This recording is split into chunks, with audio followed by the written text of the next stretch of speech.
Hello,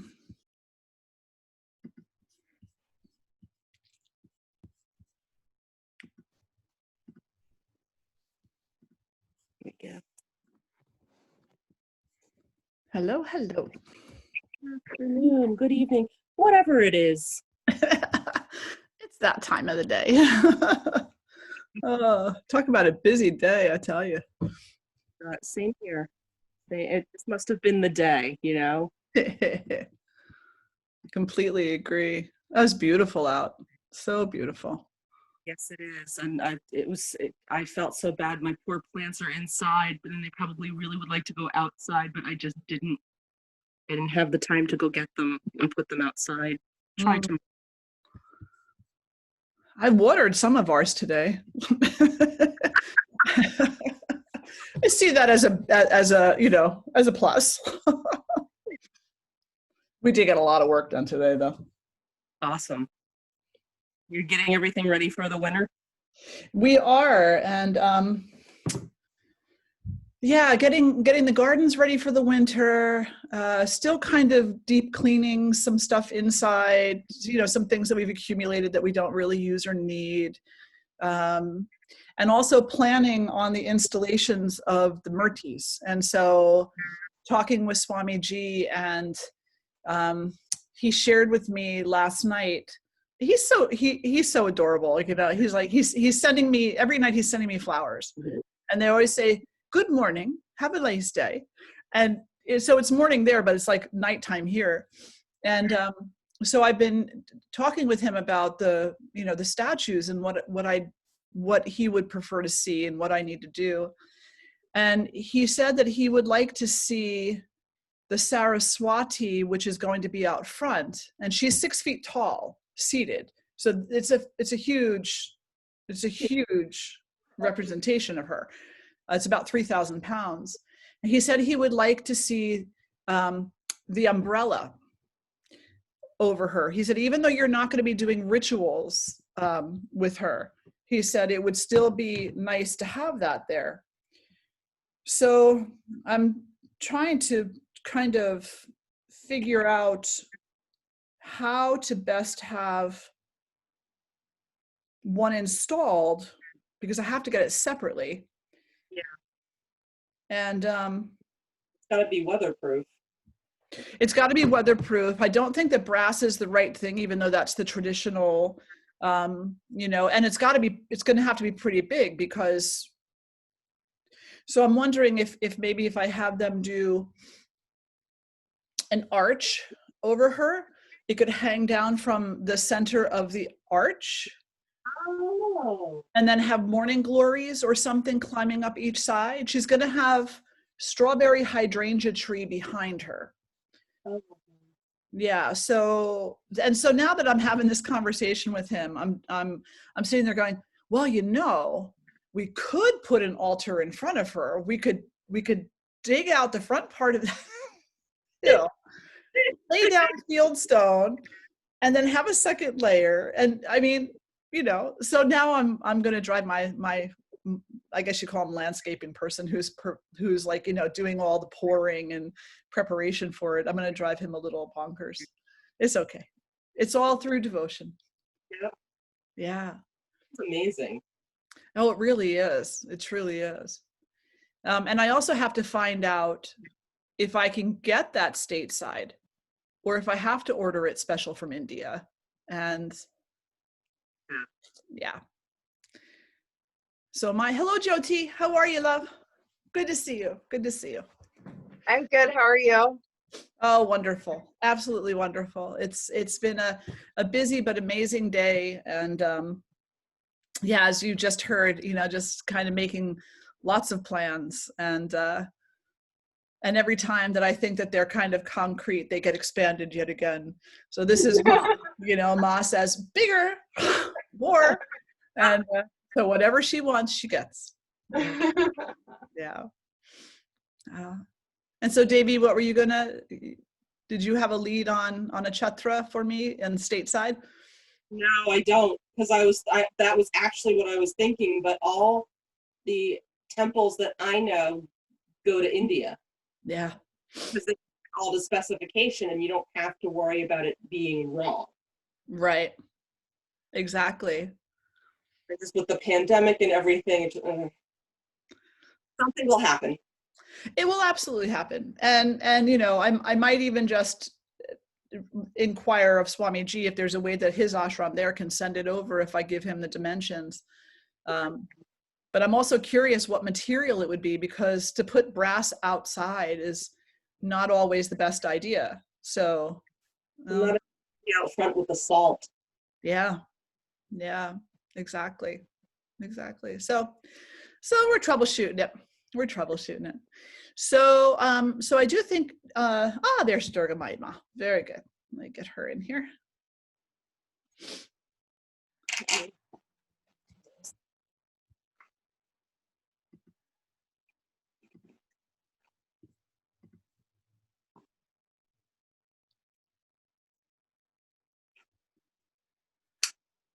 Hello, Durga. How are you? Good to see you. Well, almost see you. I see your picture.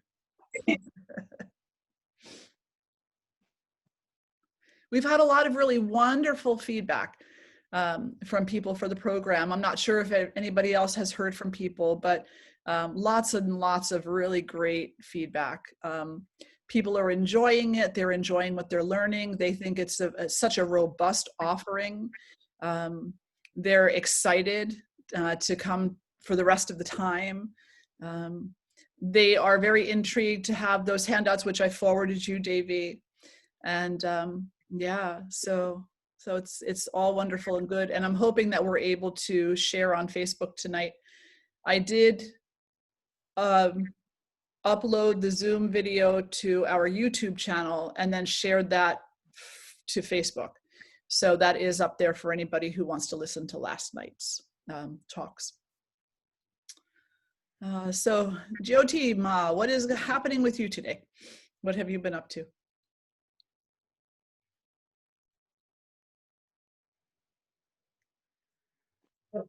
Sorry, Matthew's doing a conference that should be ending soon, so he's sucking up all the Wi-Fi power. I'm so sorry. Could you say what were you asking? I'm so sorry. Oh, that's okay. I was just asking you what you're up to today. That's all. Oh, thank you.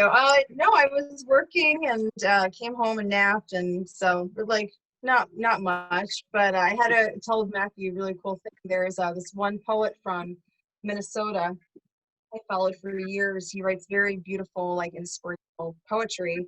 And anyway, he usually posts like photos or paintings, and he says with a source whenever it's someone he knows, which is really nice to give credit to. So it's this one woman. She had this beautiful painting of Ananda Maima. Oh. And yeah, and so I went onto her Facebook page and I was looking at her paintings, and then I tried going onto her website and it broke. And so I sent her an email and I said, your paintings are just amazing. And I said, you know, if you do a website. Anyway, she starts telling me that she's just getting back into this because she's lived in monasteries quite a while. And so then I said to her, like, do you mind if I ask you more? And I was like, can you share with me about living in monasteries? And so, yeah, I just, she's became at one point because she lost her life partner and she was in such grief. And so she didn't want to live anymore. And she talked with a friend, and her friend wound up being her spiritual father. And she wound up becoming a sister in a Christian Orthodox church, and lived in monasteries in Wales and Crete for a number of years. Wow. And I know, so it was this beautiful person. Just, it was because, again, of like one person is sharing inspirational poetry, and then he shares his picture, and then I mean, it's just, I don't know, life is really beautiful. It truly is. And all of these intersections, you know, all of these meetings, which are definitely not by chance. Yeah, wow, that's so beautiful. So beautiful. And Durga Maima, how are you today? What have you been up to? I'm doing what? Very well today. Fantastic. I like that top. That's very pretty. It's actually a little bit of like A kurta. Mm-hmm. a kurta, exactly. I'm working on stuff, you know? We all are. We all are. Always. I'm going to start letting people in.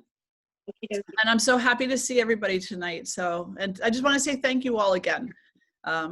This is beautiful. I just don't even have the words to say how beautiful it is to be with you every night during this wonderful, wonderful celebration. So I'm just so grateful for each of you. All right, here they come.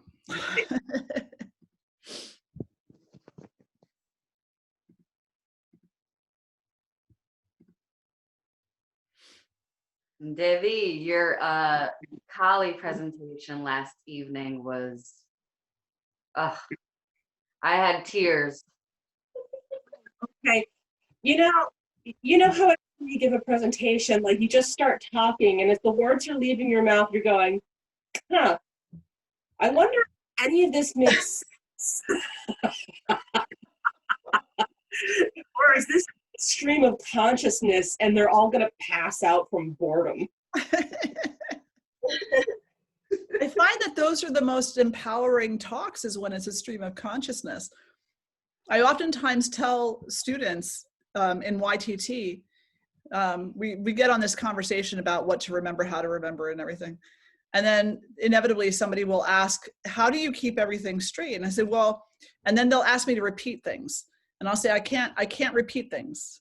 You have to record it, and then you can listen to it again. And they're like, well, why can't you repeat things? And I said, because it's a flow of consciousness. And, you know, it's, Ma visits you in that way one time. So record every word. And, you know, it's, and I always find that when I speak from a place of love, when I speak from that place of surrender, it's so much smoother, and it's so much more sensible. And when I try really, really hard, that's when I stumble. That's when I stumble, is when I'm really, really, really trying, you know, and I'm worried I'm going to forget something. And I'm like, yeah, you know, Ma's got this. She does. And she's got each of us. And we'll say what we're meant to say. And of course we have to do our homework. Absolutely. We have to do our homework. We need to do our study and our practice and that. But in the moment of sharing it, we're sharing love. You know, that is what we're sharing. We are sharing love. Hello, everybody. Good to see you all tonight. We're going to wait just another minute or two and let some more of the people come in and join us. And I want to say a special hello to our yoga teacher trainees, Marlene, Casey, and Krishna. Good to see you all here tonight. And so we do have our 200-hour YTTs joining us for this experience. And so they get to learn a bit about the goddess and about different aspects of the spirituality from the point of ritual. Wonderful. And we also have the beautiful Mirabai Moon joining us. Welcome, welcome. And Stella and Sharon and Meg, Mary, Lori, Jennifer, Jan, Gloria. Welcome, everybody. Welcome.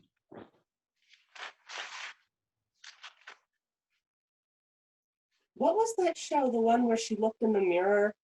I know I'm dating myself terribly, and she'd say all the kids' names, and that's just what that sounded like right there. I'm not sure what show that was. Around what year? This was like late 70s, early 80s. Was it a superpower thing, or? Oh, No, no. at the end of the show, she would look in the mirror and then start naming children's names, and you sat there and you hoped she'd say your name. Oh. Was it Romper Room or something? Something like that, yeah. Maybe. I see Susan that said it's me and my Romper magic mirror. Yeah. Susan also posted up. She said it's Romper Room also. So Romper Room gets it. Well done. Well done. Welcome to Romper Room. Yes. I think we can start, Jyoti, whenever you're ready, love. Okay. And then just before I start, are we doing we're sending to Facebook, or not worrying about that right now? Oh, I'm going to try. Yeah, let me try that now and see if we can get that to work. All right. Tell everyone schedule for tonight and a couple of things. For those of you that are returning, welcome. So happy to have you join us again. And for those of you that are joining us for the first night, we're going to have lots of opportunities for questions and answers throughout the evening.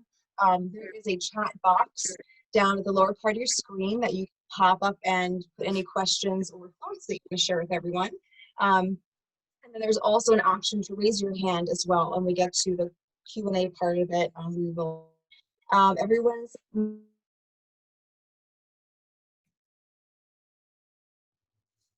great. And also to avoid, you know, all of us at home, it's just all the fun things like the cats meowing and the dogs barking. So, but if you have a question to ask, raise your hand, we'll certainly unmute you then as well. So for this evening, we'll be starting Homa in just a few moments with Deanna Davey, and then we'll have later on after that meditation with Swaminiji, followed by satsang. And tonight we're honoring Ma Lakshmi and Deva Kushmanda. Then we have Durga Maima here tonight. She's going to be talking about the essence of the Tri-Devi. And then at 9 o'clock, someone who's my spiritual sister, she's very close to my heart, Saraswati Suzanne Boten. She's from Vienna, Austria, and so she has recorded a special discussion on Lakshmi for us. It's going to be, by the time she would be speaking, it would be 3 o'clock in the morning in Vienna, so she recorded something very sweet for us, and she's just so incredibly talented and has so much wisdom, so I am so excited to share that with you tonight.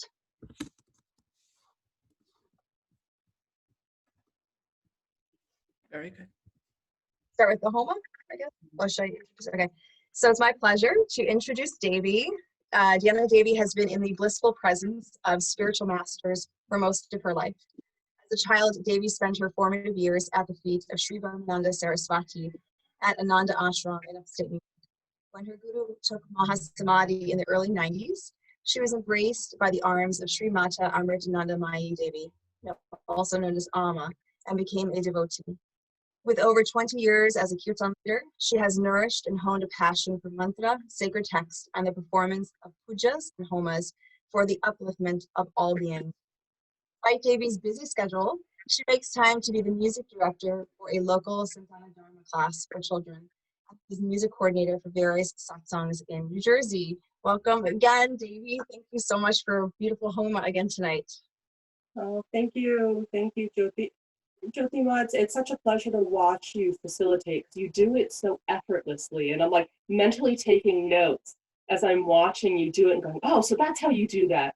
That's how you don't sound like a blubbering fool.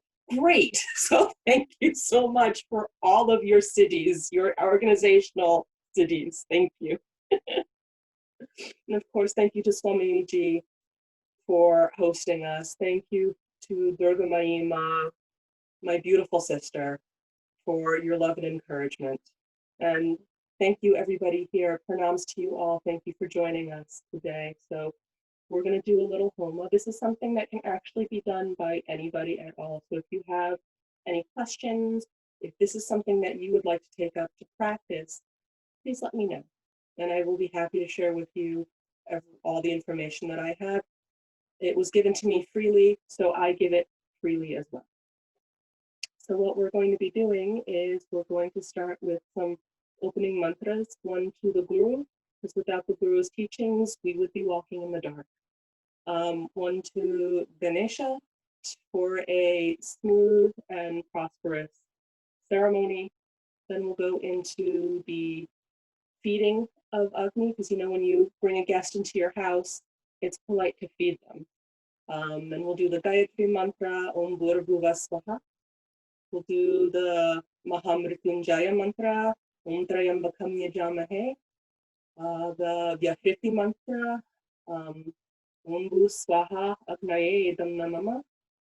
And then we'll go into chanting 9 times the mantra of the goddess of the day, who currently escapes me. I can't wait until I'm 60. I'm not going to remember anything. You're going to have to put a tag on me. Kushmanda? So who is it today? Kushmanda. Kushmanda. Thank you. Chanting her name. into the fire 9 times. If you know any of the chants, please feel free to join me or just sit and enjoy the fire. At any time during the fire, please feel free if there is anything that is burdening you, if there is anything that gives you joy, if there's anything you want to transmute, feel free to offer it into the fire. You know, whatever it is, just collect it up into your mind and then swaha into the fire. So we'll get started with your permission.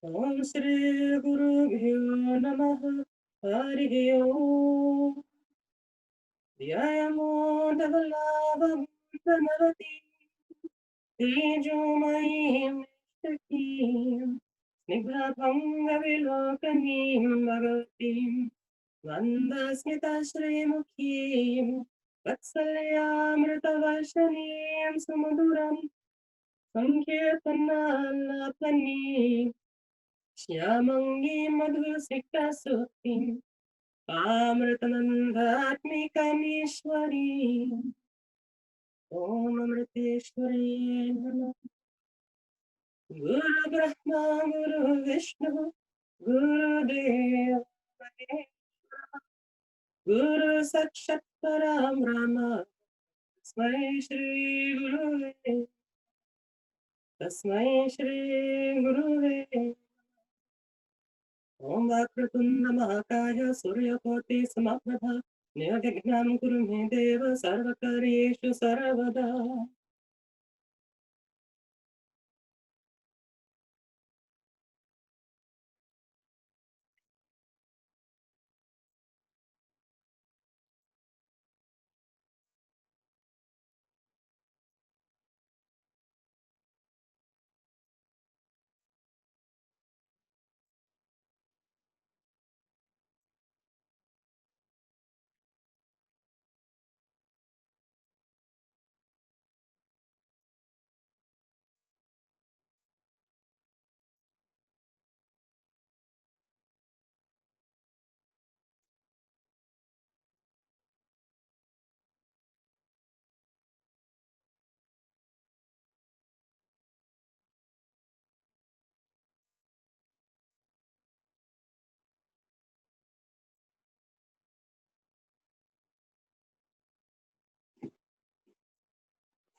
Om Atmaye Swaha Atmaye Namah Prajapataye Swaha Prajapataye Namah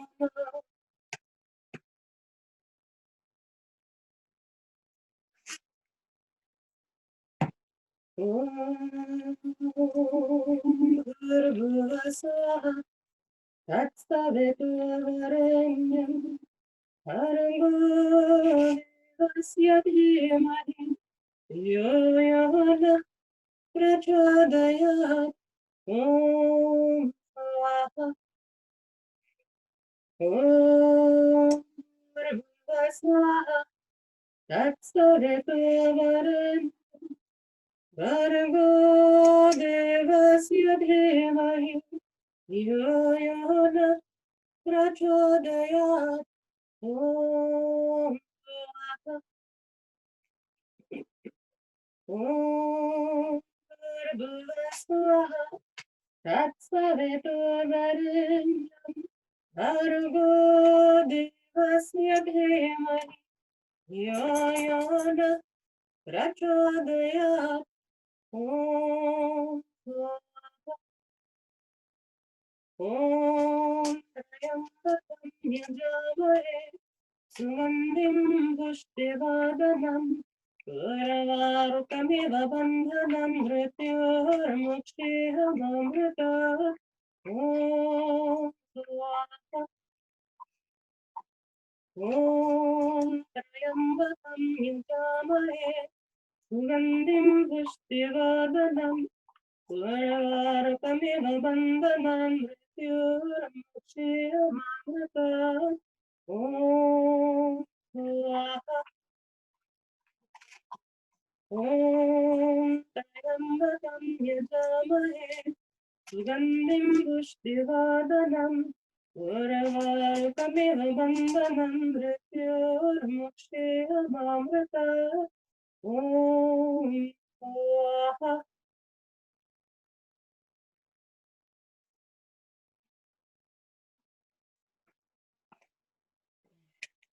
Om Swaha Agnaye Namah Durga Maima Vayave Namah Swaha Suryayai Namah Durga Swaha Prajapataye Namah.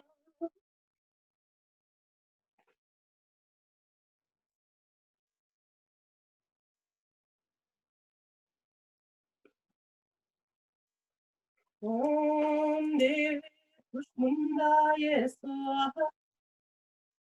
Om Devi Kushmandayai Swaha.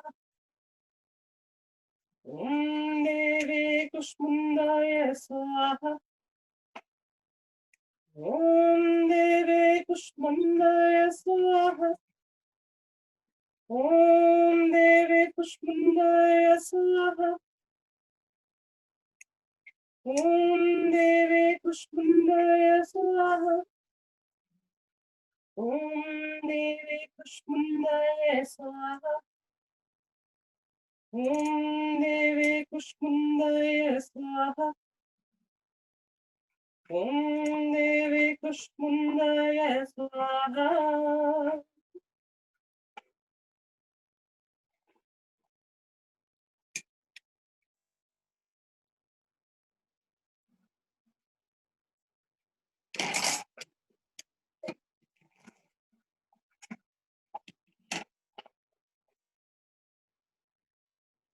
Mantrahinam Kriyahinam Bhaktihinam Maheshwari Yadbhujitamaya Devi Paripurnam Tatastute. Om Lokaha Samastaha Sukhino Bhavantu. Lokaha Samastaha Sukhino Bhavantu. Lokaha Samastaha Sukhino Bhavantu. Om Shanti Shanti Shanti. Om Sri Gurubhyo Namah. Hari Om.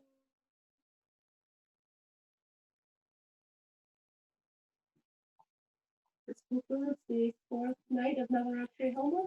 I'll hand it back over to Jyoti.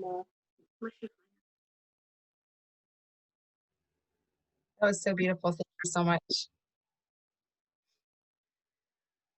So I'm pleased to present Swamini Ji.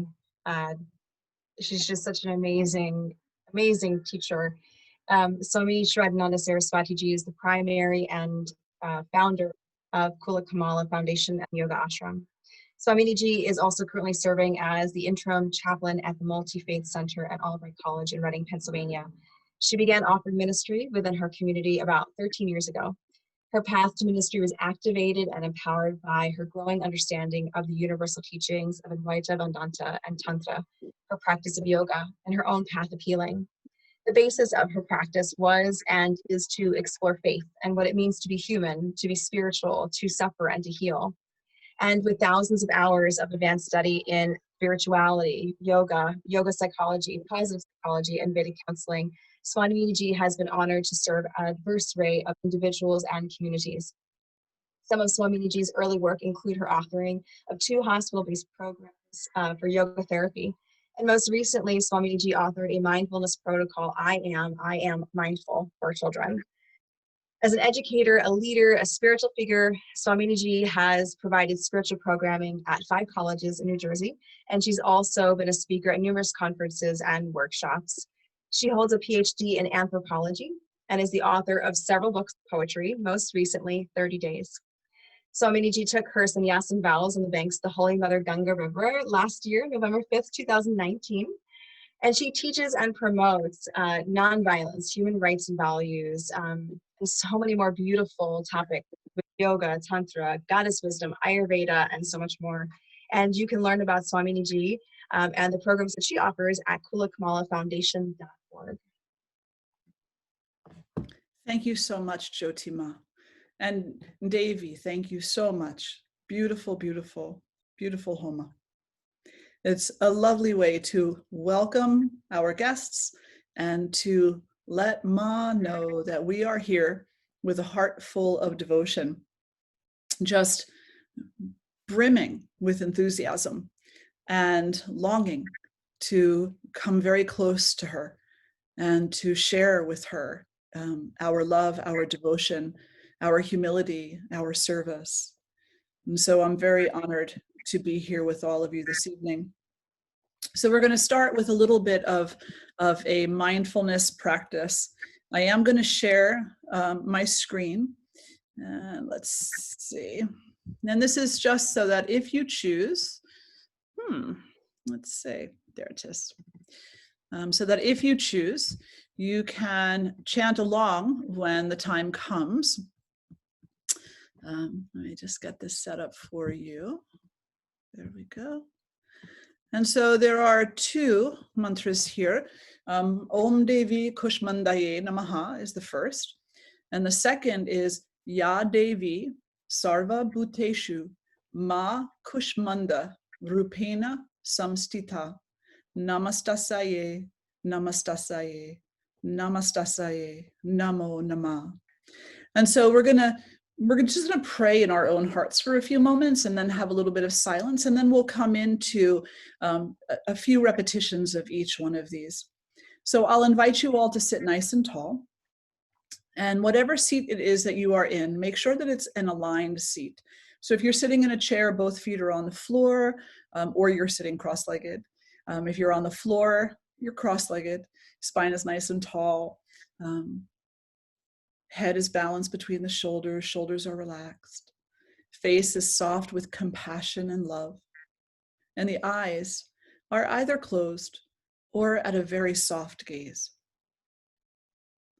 And we take these moments to connect with the breath,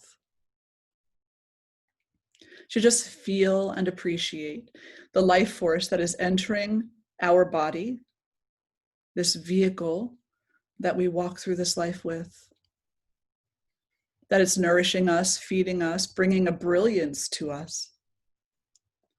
And that with each exhale, we're sharing that brilliance with every being we encounter, in person, online, or otherwise. With each breath, we come into a deeper connection with all beings everywhere. With each breath, we embrace this gift of life, the dharmic path we were born to walk, the karma we were meant to resolve, the unity we are meant to experience. Divine Mother Kushmanda, guide us to our hearts. Remove all our sorrows, past, present, and future, and allow us to look at life with a more positive attitude.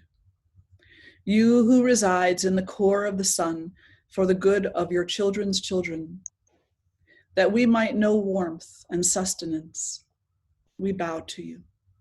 You are the power of the sun and the source of all energy. From your smile, this whole universe was brought forth. Smile upon us and bless us with good health, strength, happiness, and abundant prosperity. Taking a few moments in silence to set your own intention.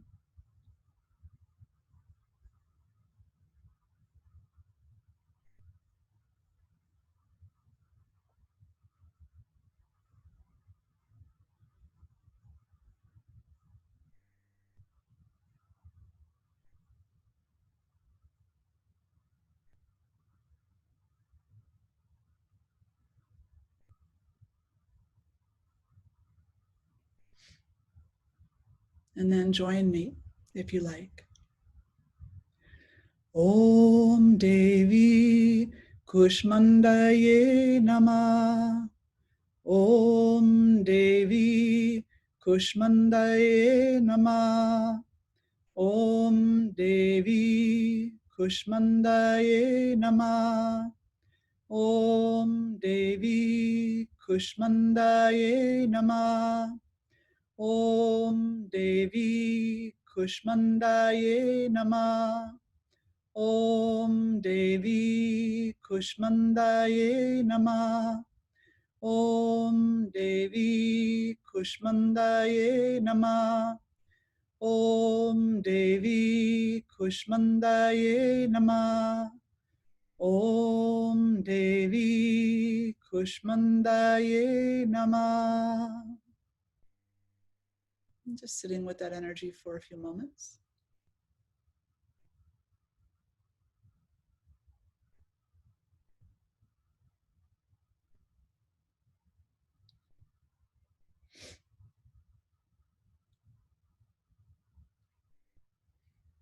And allowing the heart to be pure, the mind to be open.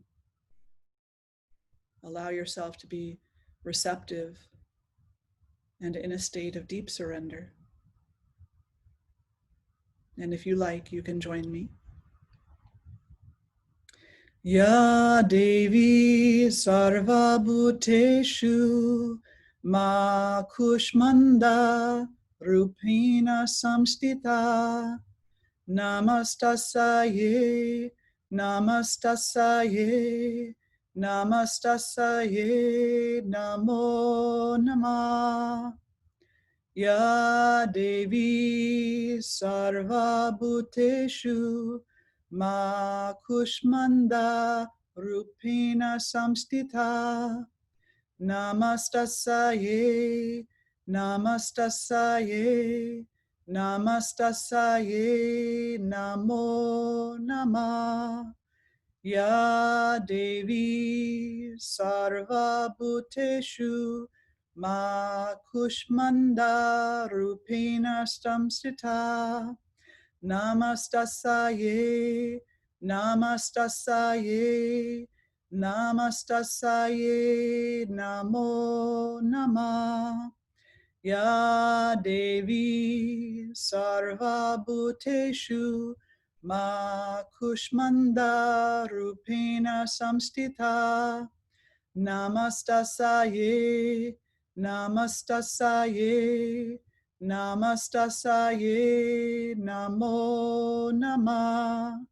Ya Devi Sarva Bhuteshu Ma Kushmanda Rupena Samstita Namastasaye Namastasaye Namastasaye Namo Namah. Namastasaye Namastasaye Namastasaye Namo Namah.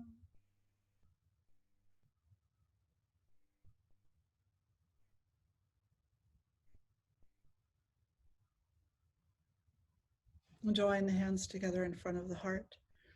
And we'll lift our voices in one Om. Take a breath in. Om.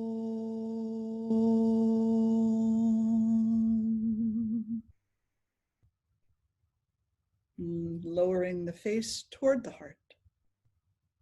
Acknowledging all that is, all that ever was, all that ever will be, as being purposeful on your path. Surrendering yourself to the mother, to her lila, to her love. And draw the face to center, release the hands. I'm going to end this share. Let's see. Oh,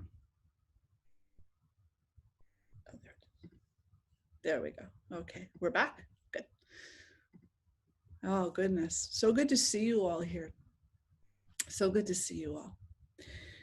So I want to start by backing up a little bit and saying that we're here on this. Swaminiji, I think you're muted somehow. Oh. Can you hear me now? We're good? Okay. There we go. All right, so I would like to back up a little bit. And it's hard to believe that we are already on the fourth night. And we have practiced such beautiful devotion for the past 4 days and evenings. 4 days, 3 evenings. And we have learned so much about Ma Durga and about the incarnations that she comes to us as. And we have learned that there are different names for different roles that the Divine Mother plays in her Leela, whether she is married to Shiva, or she is the warrior, or she is the one without a consort, the Maha Devi. Maybe she's the one without form, the Shakti, the Parashakti. This very special time, these 9 nights, are a time for purification of self. And how you undertake that purification is really up to you. You can do it in many ways. You can come into a very rigorous devotional chanting practice. You can come into a continuous meditative practice, concentrative practice, yoga asana practice, a practice of service, a practice of study. You can clean your body and your mind continually during this time. You can do all of them. All of them. You can eat ritually, practice ritually, think ritually, live ritually for these beautiful 9 nights. And allow that tapas, that discipline, to bring you ever closer and closer and closer to her. She loves our devotion. She loves to see our enthusiasm. She loves to see that we are enjoying her play and her dance. She loves to see that we are taking it seriously, but that we are also not taking it seriously. She loves to see the balance between the two, that we know how to play, but we also know how to get to work. So as with any ritual time, there are some guidelines that are set in order to support our understanding and support the process of cleansing. And so there generally are 6 things that they suggest we should avoid doing during Navratri. The first is cut your hair or nails. The second is telling lies or using foul language. Gossiping could be included in there as well. Experiencing excessive anger or excessive passion could be included in that second one as well. The third is eating a meal plan that includes non-vegetarian foods. Eating foods that are difficult to digest. Consuming alcohol. And you could also add to that taking illicit drugs. Eating nightshades. Onions, garlic, mushrooms, eggplant. And having excessive sexual encounters. Now let's just look at these 6 things for a moment and ask ourselves, why on earth would it matter if I chose this week to cut my hair? Or these 9 days? Why would it matter if I curse every once in a while? I mean, there's a lot to be angry about in this world right now, don't you think? Why would it matter that I am righteously angry at the injustices that are happening in the world during these 9 days? Why does it matter that I eat foods that are easy to digest and that are in line and aligned with ahimsa, nonviolence? Why can't I drink every Friday, Saturday? One of the last picnics of the year. Friends are having a kegger. Why can't I go? Nightshades. How come I can't eat those? And what's the matter with having sex? Well, during these 9 nights, it is a very special time that we have to commune with the goddess. Durga, as we talked about on evening 1 and evening 2, her name means that which is difficult to attain or that which is difficult to reach. And the reason, or one of the reasons why she's difficult to reach is because our ego, when it is in an unhealthy state, keeps us distracted from her. Our energy, when it's going out into 10,000 different directions, allows us to be too weak to support the type of practice necessary to surmount the obstacles we face on a daily basis in order to reach her. So all of these suggestions about what there is to avoid during these days is for the sake of our energy.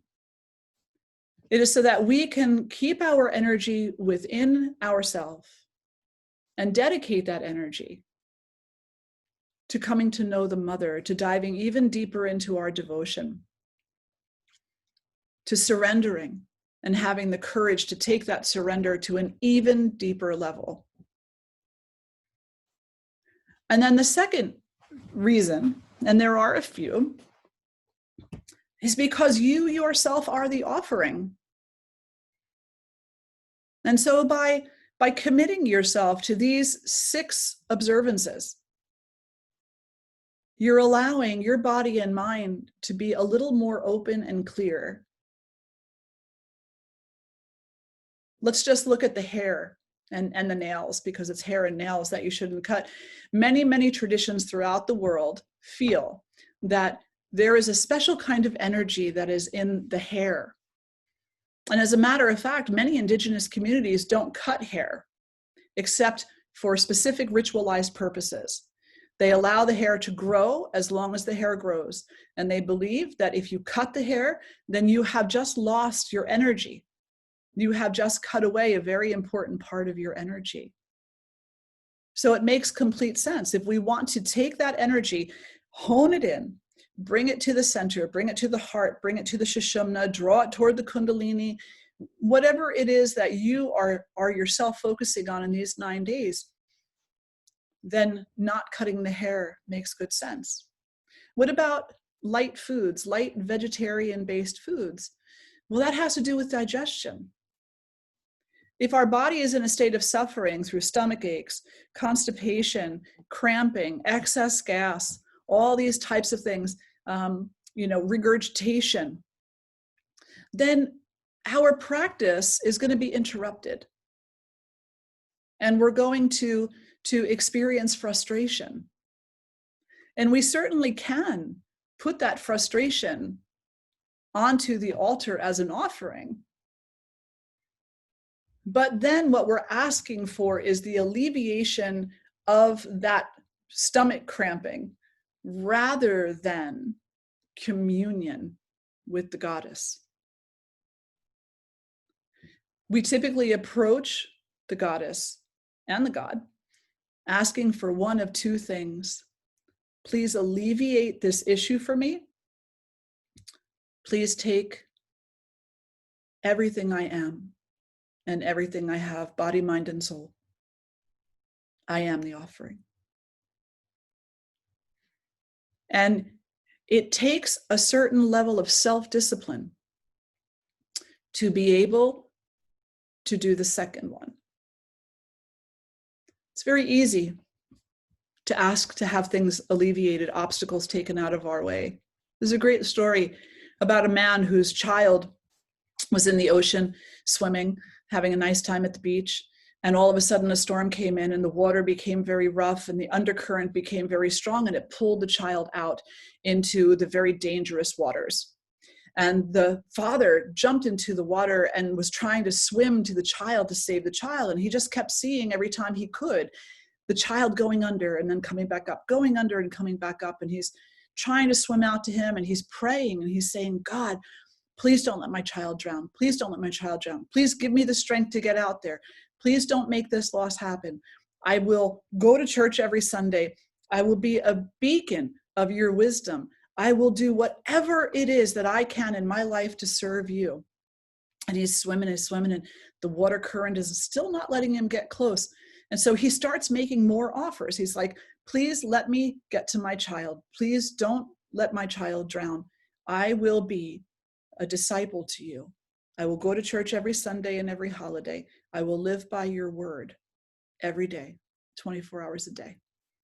He gets the strength. He gets to the child. He saves the child. He gets to shore. Let's just say this is on a Saturday. Sunday comes along. And he remembers, oh, I made that promise to God. I better get myself to church. Well, it's 9 o'clock. I would be a little bit late. So maybe I'll go to the 11 o'clock mass. And he gets all encumbered in Facebook and Instagram and having breakfast and a phone call from an unexpected, past friend. And pretty soon it's 10 to 11 and he's like, oh, I better get in my car and get going. I got to keep this promise. And then he's like, oh, well, there's always noon mass, right? So I'll go to the noon mass. And then he starts doing gardening and he starts going here and there. And pretty soon before you know it, he's like, God, I'll get to it next week, okay? And that becomes his mantra. God, I'll get to my gratitude next week.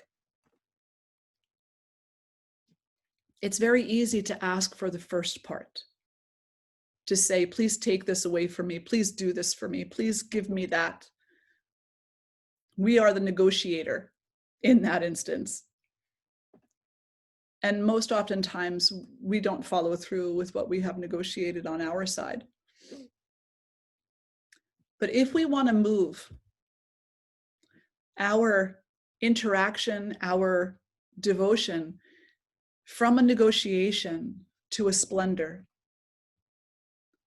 then we need to move out of the mindset of what can God do for me and into the mindset of how do I best offer myself to God with no expectation of anything in return. These 6 avoidances or observations are meant to support us in that way, so that we might take the energy of the discipline that we engage in order to tell no lies, do not curse, do not argue, don't get angry, eat light foods that are healthy and in line with ahimsa, don't consume alcohol. It's not forever if you like to have a beer once in a while, it's for these 9 days. And then the energy that you conserve, because you're not sending it out into 10,000 different directions, allows you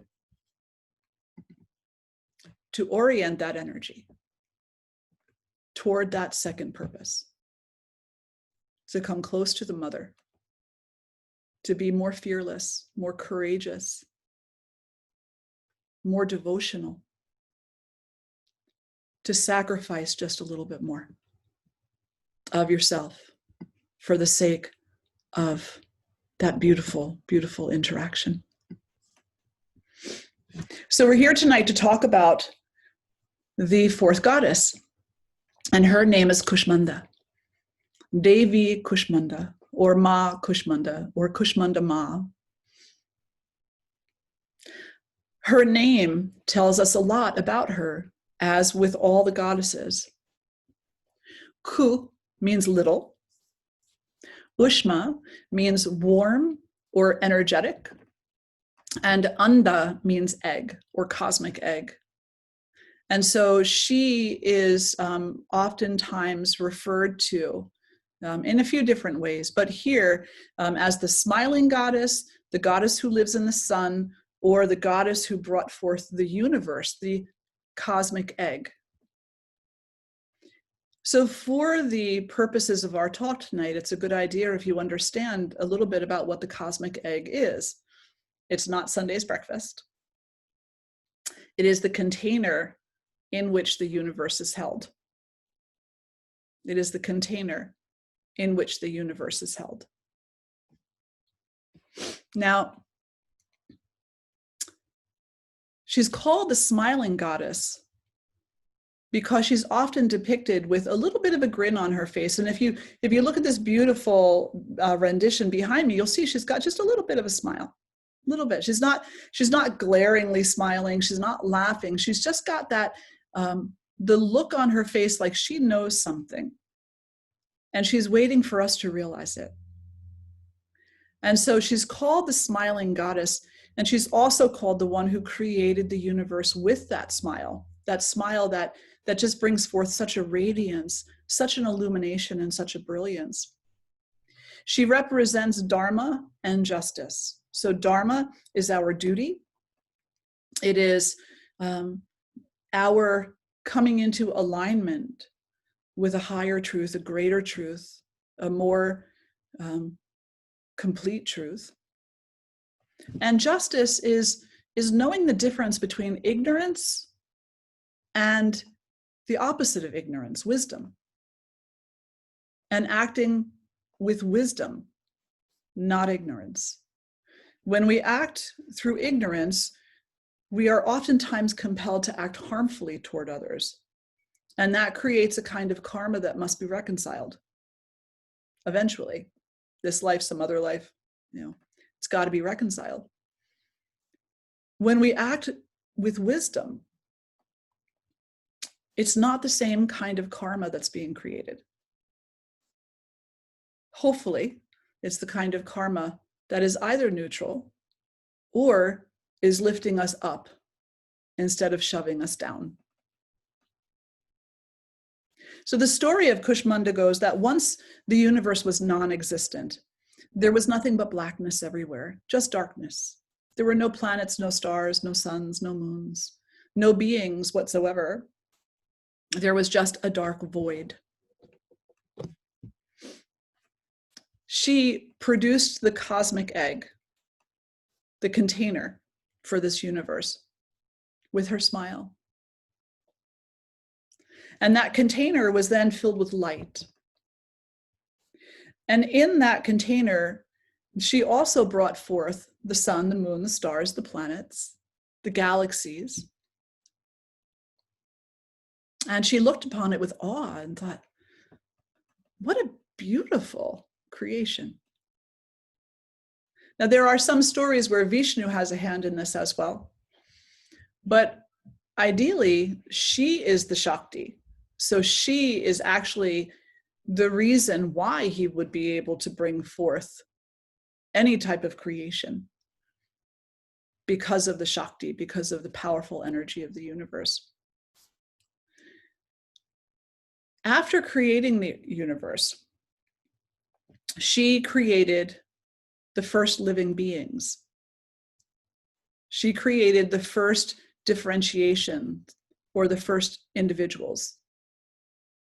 And these were the three supreme goddesses. Now, keeping in mind that Ma Kushmanda or Devi Kushmanda is a form of Durga. It's a form of Durga, and she is Durga as the first interacting aspect of that Parashakti, of that wonderful, what we call feminine energy of the universe. So she created the three supreme goddesses. From her left eye, she created the fierce form of Mahakali. From her center eye, she created the fierce form of Mahalakshmi. And from her right eye, she created the benevolent form of Mahasaraswati. It's said in some traditions that Shiva was born of Mahakali, and then he also had a sister, and her name is Saraswati. Not Maha Saraswati, but Saraswati. And so Mahakali, according to this particular retelling, brought forth two children, Shiva and Saraswati. Mahalakshmi brought forth two children also, and they were Brahma and Lakshmi. Not Mahalakshmi, Lakshmi. And then Mahasaraswati also brought forth two children, Vishnu and Shakti. Kushmanda paired them up as consorts. And so she said, Shiva and Shakti will be together, Saraswati and Brahma will be together, Vishnu and Lakshmi will be together. And then through those couplings, through those pairings, they brought forth more beings, more creation.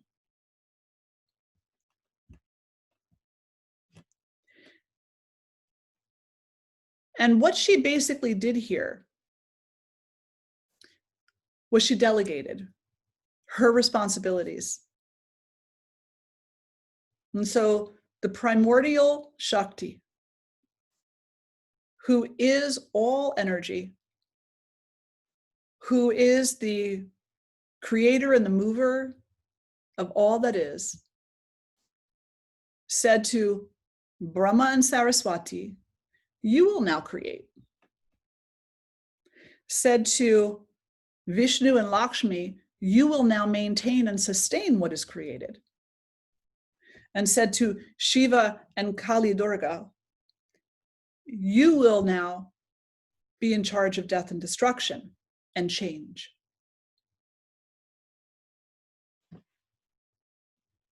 And with that, she went back to the ethers. She took residence inside of the sun, right in the core of the sun. And it said that, first of all, she would be the only one who could tolerate such an environment. I mean, imagine what the core of the sun must be like. But she did so that she could direct the sun to shine its warmth and its light upon her children and her children's children. And she agreed to stay there and to be the director or the muse of the sun, so that the sun would have a divine purpose. When she's depicted, as she is in the picture that is next to me, she's oftentimes seen riding on a lion or a tiger. She has 8 arms.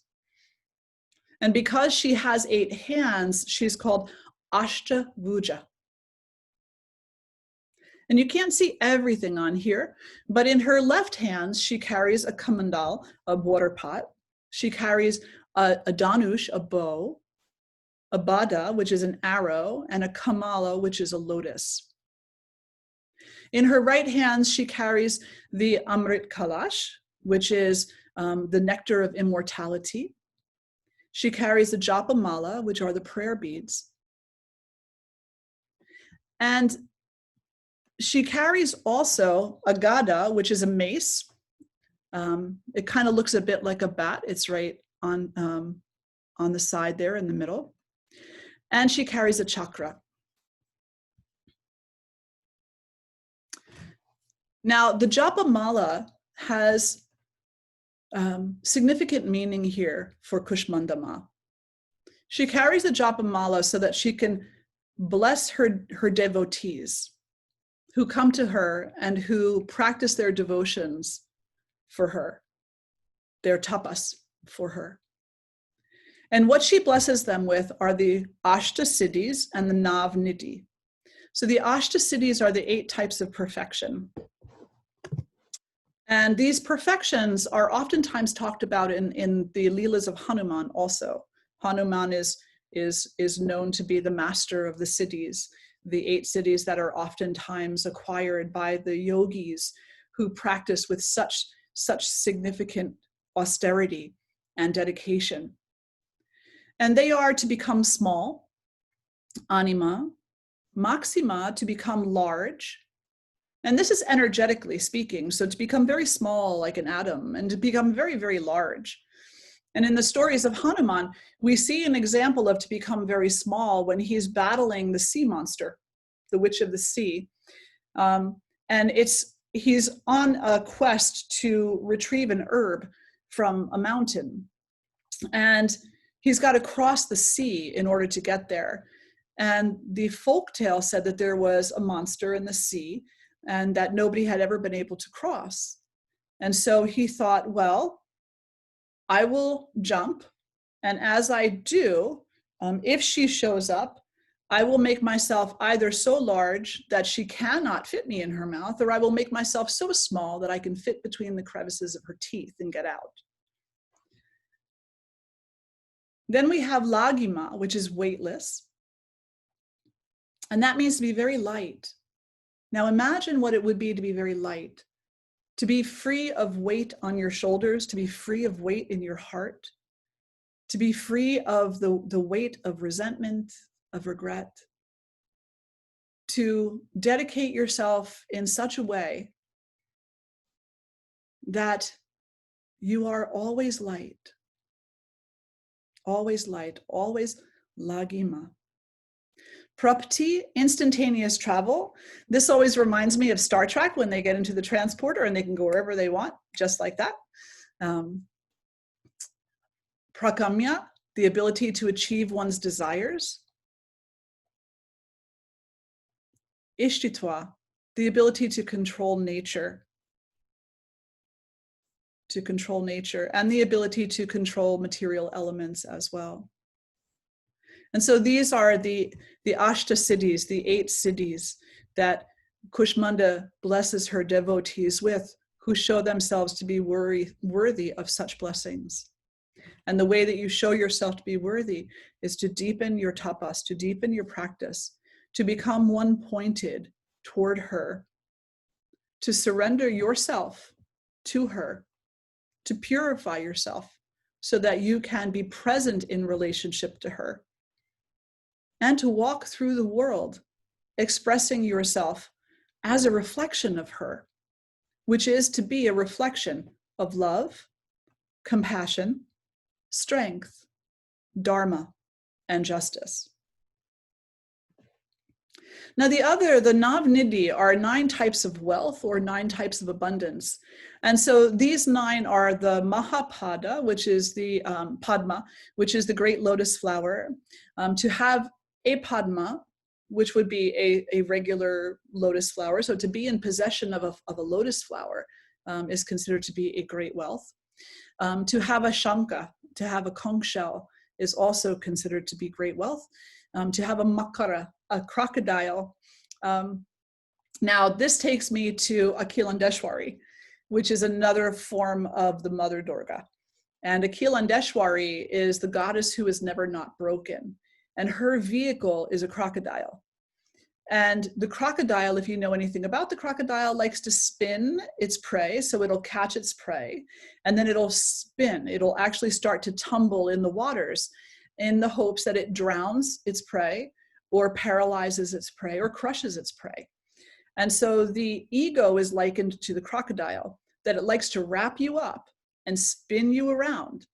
And this reminds me of that song, Round Round. I forget who, I think it was Dr. somebody or another who sang that, round, round, baby, spin me round, round. And so this would be what the ego does to us constantly, is that it spins us around and around and around. And so to have a crocodile and to conquer the crocodile is to have great wealth.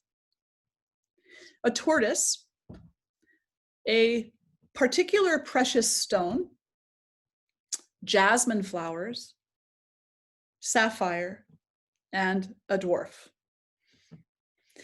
So these are the 9 types of wealth. So her prayers on her mala or her offerings are to us. That if we devote our lives and devote ourselves to realizing her presence in our life and to realizing her wisdom as the guiding essence of living a good, happy life, then we can be assured of receiving her blessings, and some of these may be involved in that. So it's said that she smiles when the gods or people or other celestial beings are honoring her. As Devi did the Homa today, Ma is smiling. It makes her very happy. And when it makes her very happy, and we know that, then we become happy also. Now, some people say, well, how do you know? How do you know? It's called faith.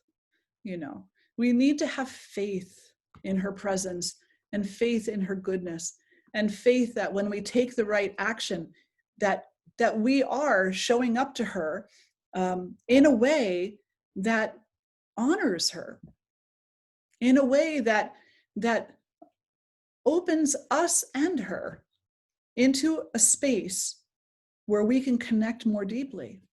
And being the mother, there's nothing more that the mother wants than to connect with the child, And we are her children. And so when she sees that we are taking it upon ourselves to have a deeper connection to her, to come home to her, to realize her, to know her, then she feels connected. And she loves that. Her ever-expanding influence inspires us to expand our consciousness. And this is true of all the goddesses. Every goddess has particular qualities. Every goddess has a particular Leela that we can learn from, that exemplifies for us how to walk through this life, how to deal with situations that arise like controversy and adversarials and, and even good fortune. When we have a relationship with the Divine Mother, with Kushmanda, with Durga Ma, with Lakshmi, with Saraswati, with Shakti, with Mary, with Marian, whatever name it is that we use, when we are investing heavily into that relationship, then it means inevitably that what we're looking to do is to expand our own conscious awareness so that we can yet again dive even deeper into that relationship. So her influence brings us to that place of experiencing freedom. When we experience consciousness, that's what we're experiencing. We're getting a taste of our potential to be free, to be truly free. Some might say to be free of suffering. I suggest that it's to have a different relationship to suffering that doesn't keep us tied to it quite as much. In this physical body, in this human body, this biological experience of life, we're going to suffer. It's inevitable. There's never been a being that didn't suffer. There's never been a human that didn't go through the process of birth and through the process of death and through the process of love and loss and through the process of disappointment and through all those processes that make us so very human. So we know for a fact that we're going to suffer, but is the suffering our story, or is the love of the mother our story? And if the love of the mother is our story, then we see suffering as something that sometimes we cannot avoid. And so we will use that energy for our own growth, for our own learning, recognizing that maybe there's something there that we need to learn, and we need to learn deeply. And then, as it's written in many of the yogic texts, that suffering that has not yet happened, that can be avoided, because we are so invested in having this relationship with the Divine Mother, we say, well, then let me avoid any unnecessary suffering, because that's energy that I can put into my spiritual practice. So I'm not going to go off and start gossiping with people. I'm not going to go off and start drinking excessively. I'm not going to go off and start eating excessively. I'm going to rein those faculties in, avoid the unnecessary suffering that is associated with them, and take that energy and invest it in that deeper relationship with Ma. And then her smile becomes evident.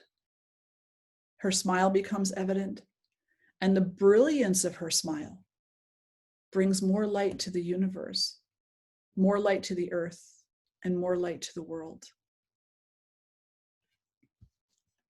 She is the one who is the silent spectator behind all of our joys and dramas.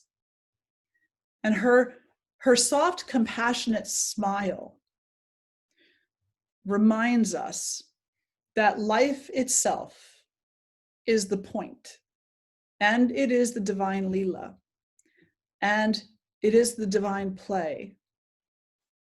And there is always a gift. You know, there's a thing called the Ben Affleck smile. My husband used to do it.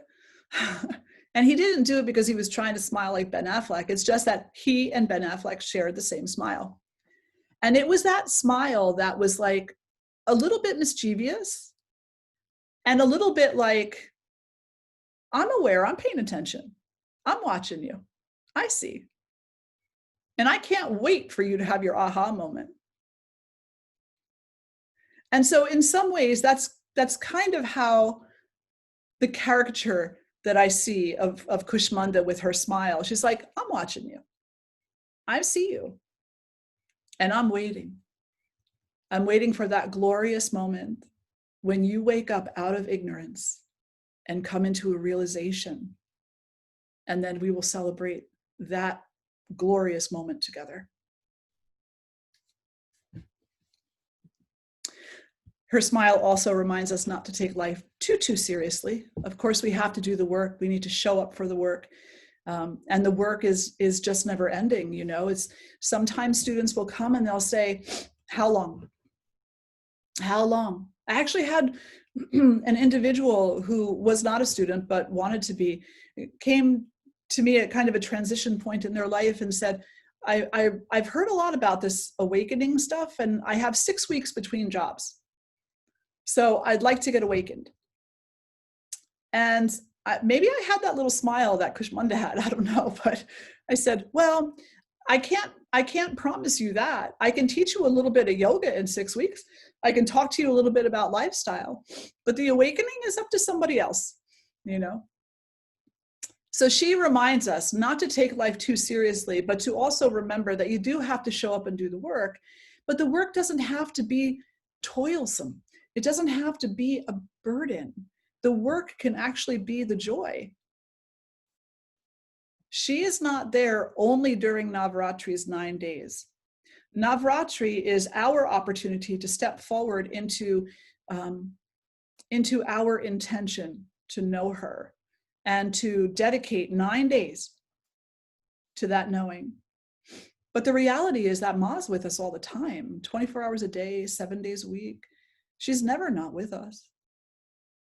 is she's never not with us. You can go to church to pray to God on Sunday, but God is there always. So you don't have to wait to Sunday to go to church. You can talk to God anytime you want. You can talk to Ma anytime you want. She's always there. And so our work becomes our offering because she's always there. And we want to see her smile. And so we begin to live life in a way that awakens us to that smile. And then that feels so good that we want to do it more. And so we continually recommit our life, recommit our intention, recommit ourselves day after day after day. And eventually, all the work is a joy. And you know it is. Even if you're sweating, even if you're tired, even if it's difficult, even if it's full of obstacles, it's just another opportunity to see Ma and her influence in your life and how it opens you up like a lotus opens to a pure state of being and a greater expression of self.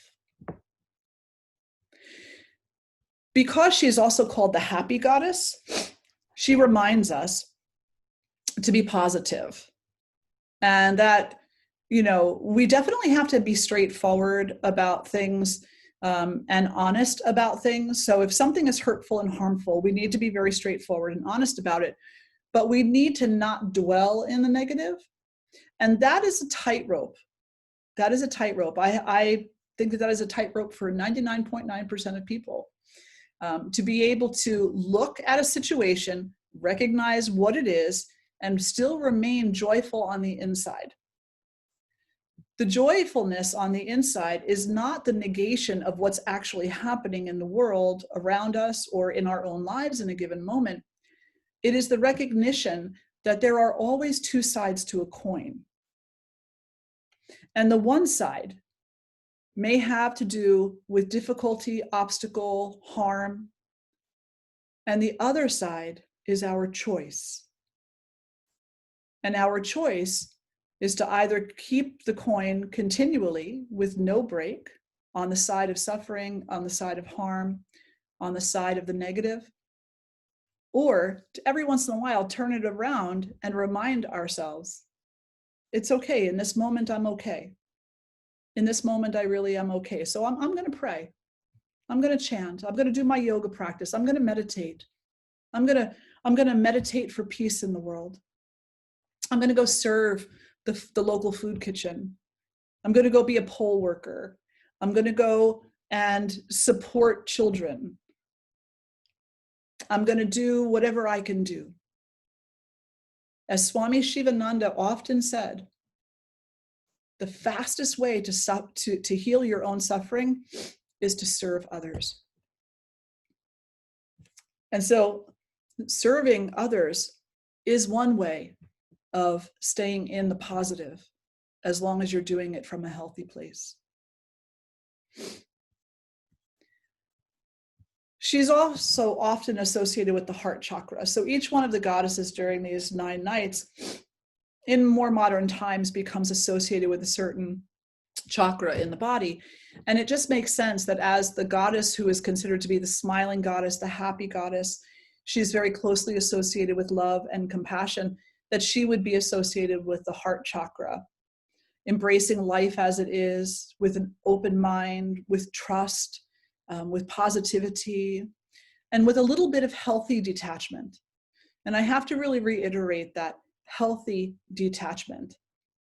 There's just so much talk in the world today about spiritual bypassing and about unhealthy detachment, where we stuff it, where we stuff our feelings and we pretend everything is great. And it's very important as spiritualists, as human beings, as people trying to live a good, honest life, that we're as honest about what hurts as we are about what we enjoy and what we find pleasure in.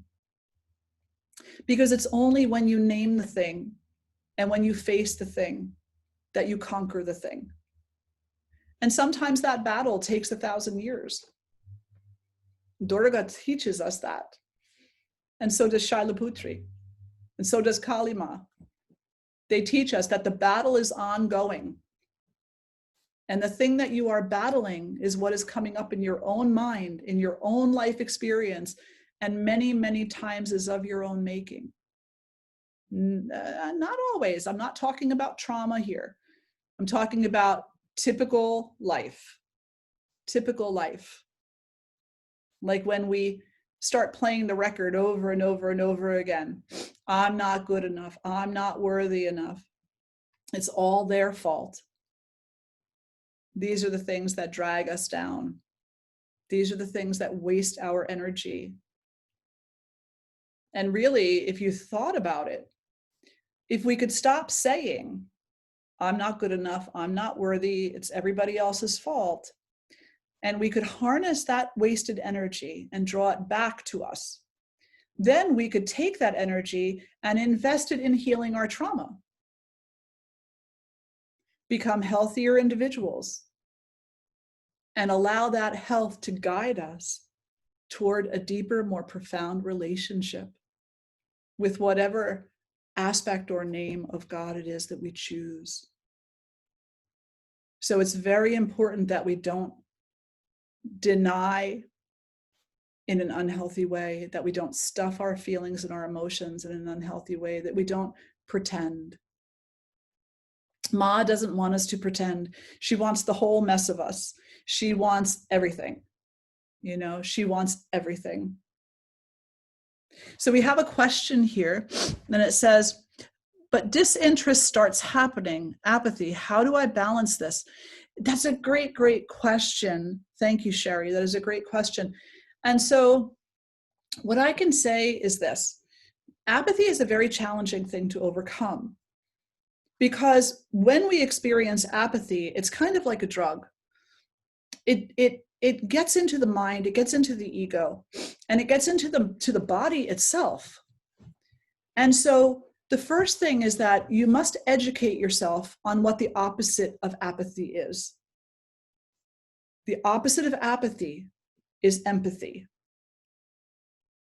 So we are either apathetic in the world or we are empathetic in the world.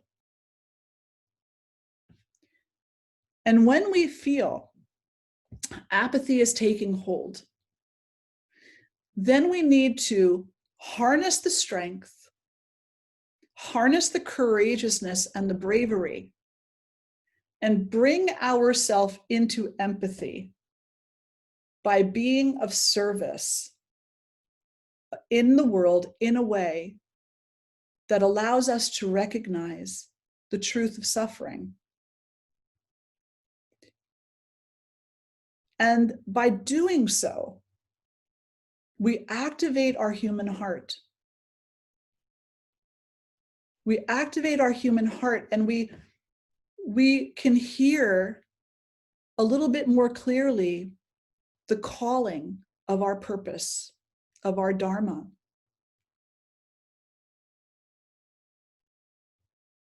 Many people try to explain the concept of Dharma, and it can get pretty complicated. I like to look at things pretty practically, and I can definitely have that whole intellectual conversation about it, which, but when it comes down to it, the nuts and bolts of Dharma is to serve. It's to make your way into that divine relationship through service. Service of what? In service of this entire world, this planet, being the altar. And if you are moving through this world in such a way that empowers others to be a little less fearful, a little more free of suffering, then you are actively participating in creating that offering. You can serve in many different ways. Oh my goodness. You can serve in food kitchens. You can serve by bringing food to one of your elderly neighbors. You can serve by going food shopping for an elderly person in your area. You know the easiest way you can serve? Don't hurt anybody. Don't hurt anybody. Not only is that the easiest, most straightforward way to serve, but it is probably the most profound and the most transforming. Just don't hurt people. My husband used to go around and say all the time, just be kind. Nobody needs anything else from you except for that. They don't need you to fix them. They don't need anything from you except for your kindness first. And if kindness is what's leading the way, then you'll know what to do. You'll know how you are needed. Don't worry about getting it right or wrong. Just be kind. And then whatever you might be interested in, you have, a couple of extra cans in your pantry, take it down to the shelter. You like animals, then bring some food down to the shelter, or sit there and pet the animals. They suffer too. They suffer too, and it's largely because of us. It's largely because we have taken them out of a natural environment and domesticated them, and then we hyperbreed them, and sometimes we want them when they're puppies and kittens and really cute, and then they get older and we toss them into shelters. There's a lot of suffering among animals, non-human animals. And so that would be another place to serve. You can serve at your temple or your church also. So there's never a moment when you cannot be of service. Practice kindness. That's the most global kind of experience. And one more thing that I'll say about that, and then I'll open it up for some other questions, is this: kindness is not nice. Those are two different things. Nice is how I behave when I don't want you to not like me. I will be very nice to you. Kind is how I behave because I recognize and respect and honor you. And kindness is not dependent upon how you treat me. Kindness is not dependent upon anything. It just is. So embracing life as it is, with open arms, trust, positivity, healthy positivity,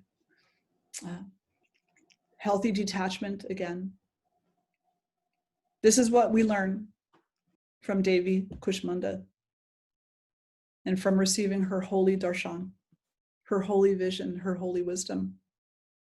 And this is what we learn at the level of the heart chakra. At the level of the heart chakra. So I'll open it up there and ask if there are any questions or reflections.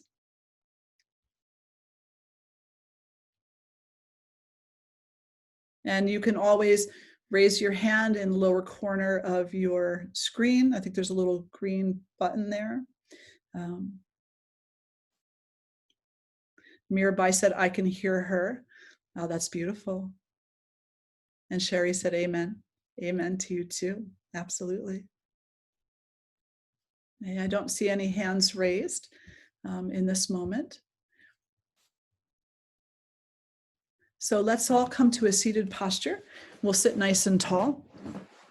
And again, if you're sitting on a chair, your body is aligned as best it can be. So either the feet are on the floor or you're cross-legged.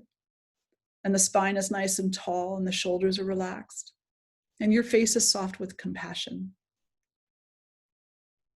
Oh, thank you, Amy. She's in your smile. And you do have a great smile. The wonderful Amy Weintraub is with us right now. And I'm just going to say a few things about Amy. Amy teaches yoga for depression. And I took her course, oh my goodness, I'm not sure, Amy, I think it was like 10 or 12 years ago now. And I have to say that course was such an amazing, eye-opening experience for me. And so just a wonderful practitioner and a beautiful human being. Hello, hello. Hello.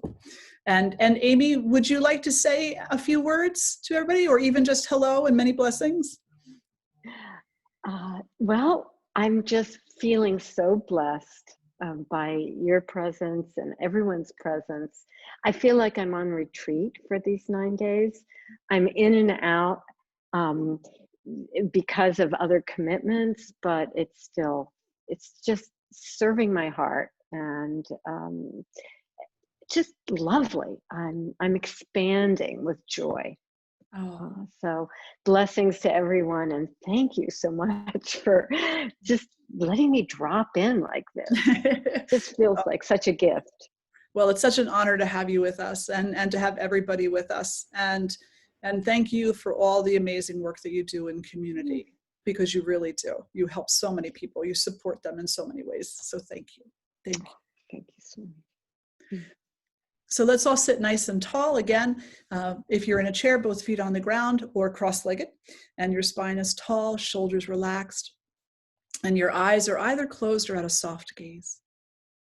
And you're just breathing in and breathing out, and allowing that breath to carry you off to the feet, the lotus feet of Mother Kushmanda. Laying your burdens down as an offering. Laying your love down as an offering. Laying your heart down as an offering to her.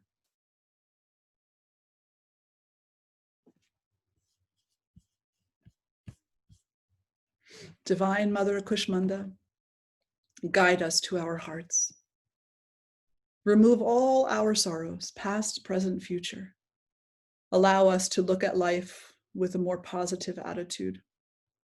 You who resides in the core of the sun, for the good of your children's children, that we might know warmth and sustenance, we do bow to you.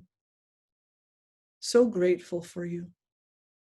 So honored in this life to have this chance to come to know you yet again. You are the power of the sun, and you are the source of all energy. You are Shakti. From your smile, this whole universe has been brought forth. Keep smiling upon us. Through your kindness, you bless us with good health, strength, happiness, and abundant prosperity.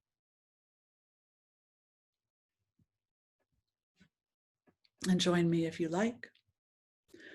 Om Devi Kushmandayai Namah.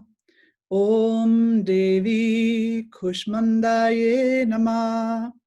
Om Devi Kushmandayai Namah. Om Devi Kushmandayai Namah. Om Devi Kushmandayai Namah. Om Devi Kushmandayai Namah. Om Devi Kushmandayai Namah. Om Devi Kushmandayai Namah. Om Devi Kushmandayai Namah. Breathing in all the gifts that she bestows, and breathing out gratitude, that the breath of gratitude might enshroud the world and heal all hearts everywhere. Drawing the hands together in front of your heart, we'll lift our voices in one Om. Take a breath in. Om.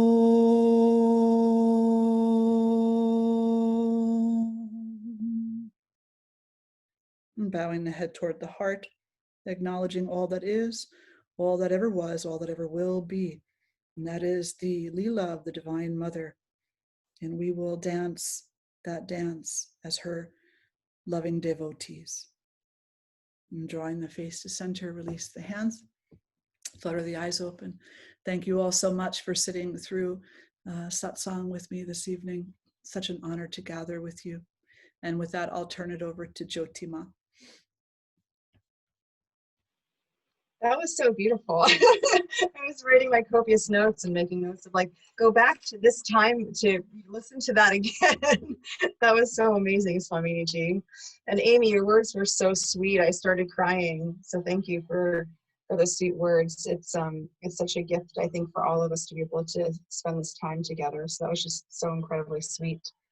I'm so happy to present a beautiful, amazing person with just an enormous heart and so many different gifts that she's going to share with us tonight. And just follow her on Facebook, and she just has so much to share with you, and you have so much you can learn from her. And that's Durga Maima. She is a New Jersey Shore native, devoted wife, mother of 3 girls, and the founder of Karma Life Holistic Wellness. Durga Maima is a yogini, intuitive body worker, Reiki master teacher, yoni steam facilitator, and Ayurveda lifestyle and nutrition practitioner and chef, with emphasis on the feminine form of Ayurveda and spiritual tantra. She's been studying and teaching in the health and wellness field for over 15 years, and with emphasis on guiding women into becoming active forces in their own healing. She leads the bodywork department at the Atlantic Club in New Jersey, where she is known as the Bodywork Guru, described as a natural healer. Additionally, she is the lead teacher and creator of the Empower Yoga Teacher Program and offers certification courses and continuing education programs through Yoga Alliance and International Association of Reiki Professionals. Durga Maima has had the privilege of studying with teachers such as Swamini Ji, Katie Silcox of the Shakti School, Mary Thompson, CAS Ayurveda Acharya, and Dr. Zaylan Boyd. Rooted in empowering and inspiring students to awaken their own inner teacher, she offers workshops and self-care retreats. There's so many beautiful retreats, Ayurveda cooking classes, sister goddess circles as well. And how beautiful she also enjoys teaching to children and adolescents as well. So Durga Devi Ma, thank you so much for being here and being one of the co-hosts and sharing your knowledge and gifts tonight. Thank you so much, Jyotima. You are a true blessing, a beautiful, beautiful being, and I'm just so grateful to even know you. So thank you so much, and thank you all, to all co-hosts, Deanna Davey, and especially my guru, teacher, mentor, Swamini Ji. I love you all so much, and thank you for having me for the second evening of talking about a little bit about the essence of Chai Devi.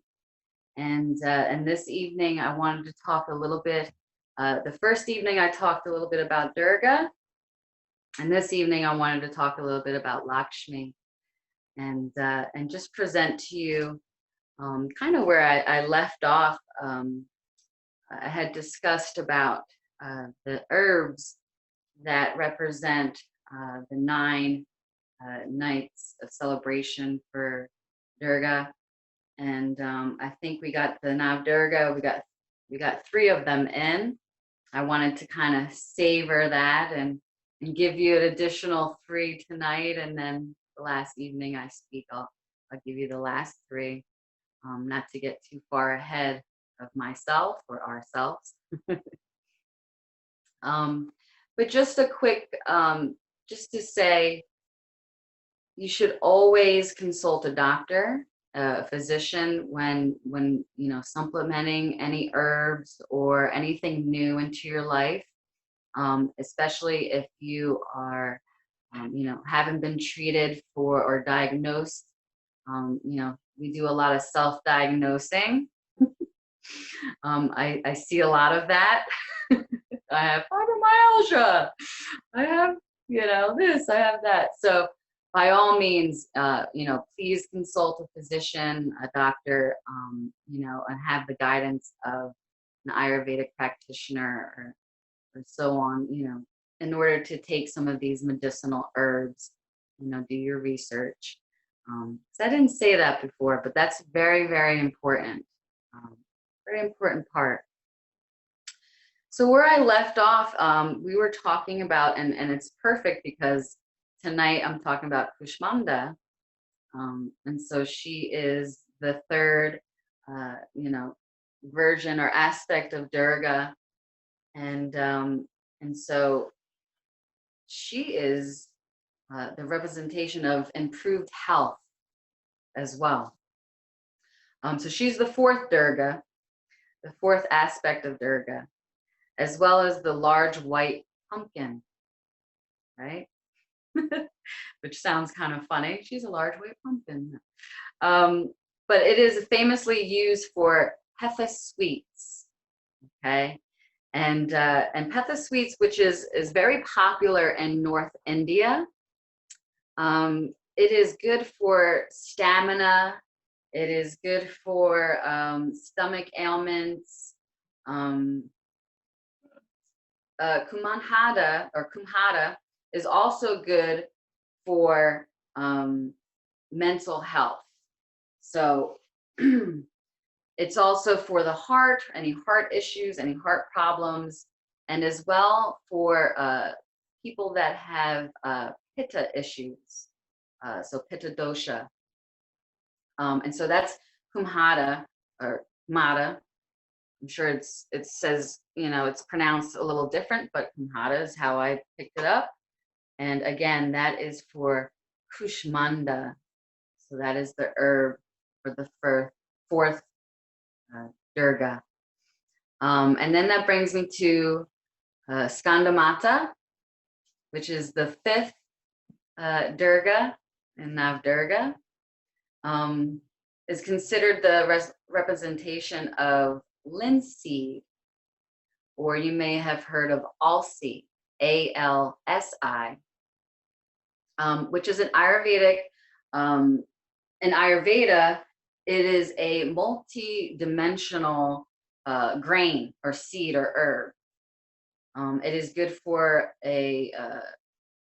for everything, really.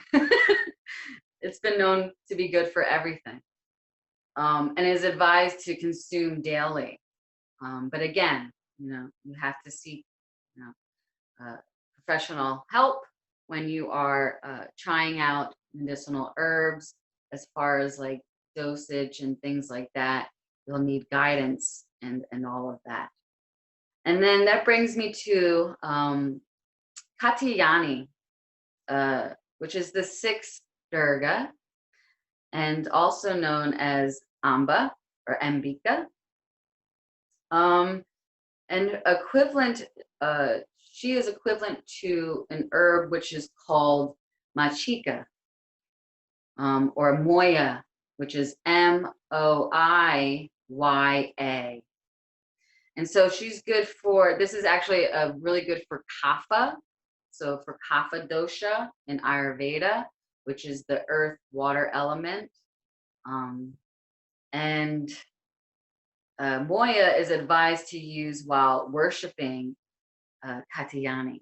So those are the three herbs for the Navdurga where I left off, and we'll complete that in Saturday and the other next evening that I'll be talking, because I really want to talk about Mahalakshmi this evening and put a little focus on her, the goddess of abundance, right? Prosperity, harmony, love, infinite generosity, right? And how we can tap into the essence of her, of Lakshmi Ma, you know, whether it be through gemstones, which hold energetic properties, vibrational properties that are very healing, and could help to facilitate healing in your practices, or whether it be in mantra or mudra, which, you know, with plants, when you're taking medicinal plants, you're working at a very deep cellular level of the body, which then in turn, you know, will affect the mind. So the plants with the mantra, with the mudra, you know, this is all, you know, the mudra are leaving impressions on your, you know, on your psyche. So they kind of all go hand in hand, right? And when you can join them together, it makes a great regimen, ritual, that you can incorporate into your life, right? So just to talk a little bit about Mahalakshmi, I'm going to just read you something from, actually, it is the goddess Durga and sacred feminine or female power. We can put that in the chat if you wanted to look up that book. It's really great reads on Durga, Navratri. Durga, tell me the name one more time. It is Goddess Durga and Sacred Female Power by Laura M. Amazon. Emma's Zone. This is the book. So just to read a little bit about here, Goddess Lakshmi appears to us wearing a pomegranate red sari, holding pink lotuses in her hand, and her upper arms offering gold coins from her right, blessings from her left lower ones. Elephants showering water from their trunks, flanked from her sides, and sometimes an owl, which is her animal vehicle for her tantric worshippers, is perched near her feet. Verdant leafy plants, plates laden with coconuts and flowers and fruits and pots filled with teeming vegetative life often surround her, suggesting not only her fertile but the abundant nature of her essence, right? But her earthly roots in the ancient agrarian past and temporary agricultural rituals.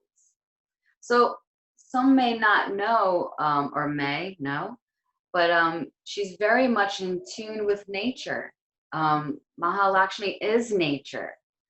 She's abundant with nature. She's in the plants. She's in the, the change of the seasons. She's in all of that, Mother Nature. So she is the power to animate the fields and produce fruit and legumes and seeds and vegetables for our nourishment. Today, Lakshmi's vegetative role in the cosmic order is virtually lost outside of the festivals that they hold. Instead of being a wild elemental force, as her earliest origins suggest, Lakshmi is most known and worshipped as a goddess of material wealth and marital harmony. So through the different texts and through just time, stories shift and things change, right? As they all do. So, and here it's saying, she's very much was in tune and wildly in tune with nature, wildly free, like the elements, like air, like the ethereal, and so now she is somewhat submissive, obedient in nature, right? The wife role model, sort of speak, right?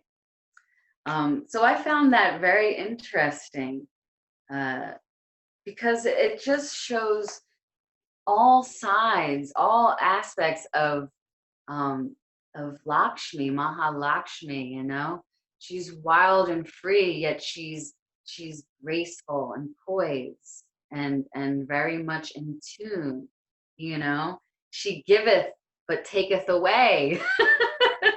Right? So, it shows the duality of us and of our being, you know, and how versatile and just, you know, how Ma can just be with us within every situation and every, you know, every event, you know. So yeah, so I thought that was pretty interesting. I'll get back to that because there is a little bit more that I wanted to read on that, but I didn't want to lose track. So Lakshmi also has roots in Laksha, which translates as goal or aim. So this means the devotee chants Lakshmi Mantra is aware of their goal, of what you're trying to obtain.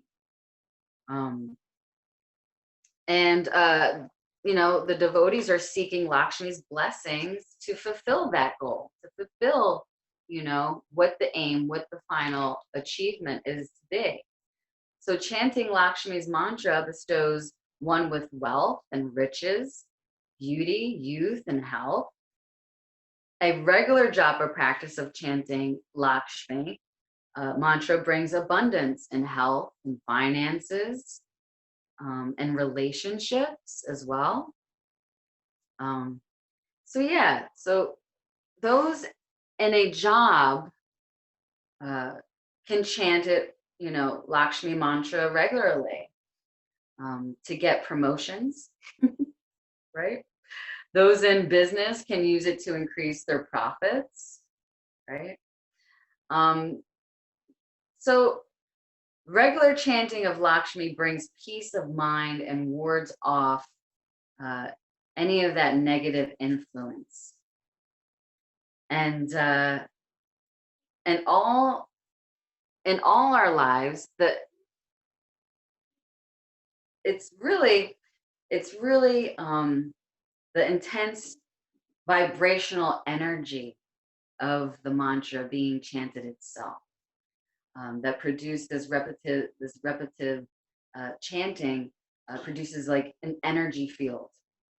So when you're chanting to Mahalakshmi, you know, she wants you to feel that she is the source. She is the source of what you're chanting to, the goal, the aim, you know, but she is known as the source to you. And Lakshmi mantra produces an energy field which attracts an array of abundance and fortune. So in many modern times, many more modern times, Lakshmi is many respects has become a model of submission, like I was just saying before, of obedience, painted as an ideal mother and wife. Lakshmi is an embodiment of harmony. Within the Orthodox tradition, excuse me, is not that one that guides one towards the divine union. Instead, Lakshmi has been used to uphold the patriarchal notions of females' submissiveness, selflessness, and ever generosity. She embodies the blissful and abundant energies of the universe. This is what the original Lakshmi has to teach. She does not tolerate disharmony or any form of oppression. Her gifts of beauty are high status and fame, wealth and earthly success. But she may grant you something that you're aiming for or your goal. And like I said, and she'll decide that she'll take that away all the same. So we must learn to not become attached. And that's, I think, really what I've received the most from Mahalakshmi, is that she's teaching me to not be attached to the worldly things, right? Those material things, or any anything really, emotions, situations, people, which are a lot harder to do, right? It's a practice that we do every day. Never ends, I'm sure. But I find is definitely one of the most challenging as you know, a human being, because we so easily become attached. You know, for example, in the loss of a loved one, you know, in the process of grieving, you know, we're so attached to that physical form of a person, you know, the hugs, the looks, the everything, you know. So how does one not be so attached to something that they love so dearly, right? It's hard, it's challenging, and yeah, it really is. And it's definitely something that I work towards every day, you know, um, especially with plants, which I've been told, no more plants, you're not allowed. And how can I say, really? Like, I'm not allowed to have plants. I'm so attached to them. But here, you know, it's something that you just work towards. And she teaches us endless abundance. There's always enough, right? Because I feel that, you know, most of the population of the world, it's like more, more, more. I need more, I need more, I need more. And she teaches us that to be content with where you are, with what you have today, here and now, you know, because it's all been given to you through the divine, you know, it's all been given to you through Ma, you know. So savor that, appreciate that, cherish that abundance. What you have is enough. Who you are is enough. And that's Mahalakshmi, you know, every step of the way. So she also teaches us to be resourceful, and to be self-sufficient, you know. Don't rely so much on things that are outside of you. You know, you have everything you need within you to be full, to be happy, to feel abundant, right? So stop, you know, reaching so much for those outer, you know, elements, and start reaching more into your heart, because that's where she is, right in the heart, you know, full of love, full of abundance, in the heart energy.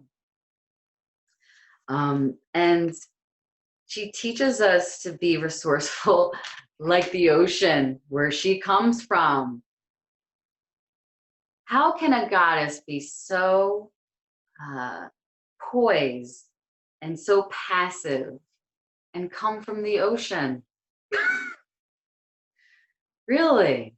I mean, geez, you know, can we strive to be more like that every day, you know? And the only thing I can say, it's a balance, you know. She teaches us to keep things in harmony with balance, you know, whether it be through the changes of the seasons, you know, whether it be just ever shifting, ever changing, because things are always changing. So to be content and knowing that things are changing and you're okay, because you have everything you need to go through those changes, right? So she teaches that to us as well. So I'm going to read back to this again. This is such a great, resourceful book, by the way. And so Lakshmi and the lotus as a symbol of our spiritual journey to enlightenment. The lotus is a powerful symbol of spiritual transformation. It symbolizes fertility, growth, and authority. In Hindu and Buddhist traditions, it represents the journey from darkness or ignorance into the light or awakened consciousness. Often seen as the seat of tantric deities or the mandalic background of devotional art, the lotus is also a potent metaphor for sadhaka, or the practitioner. Its roots grow out of the dark mud and push their way through murky water. Finally, they pierces through the water's surface into the light and blossom into a multi-petaled pink flower that rests serene and unsoiled on the surface.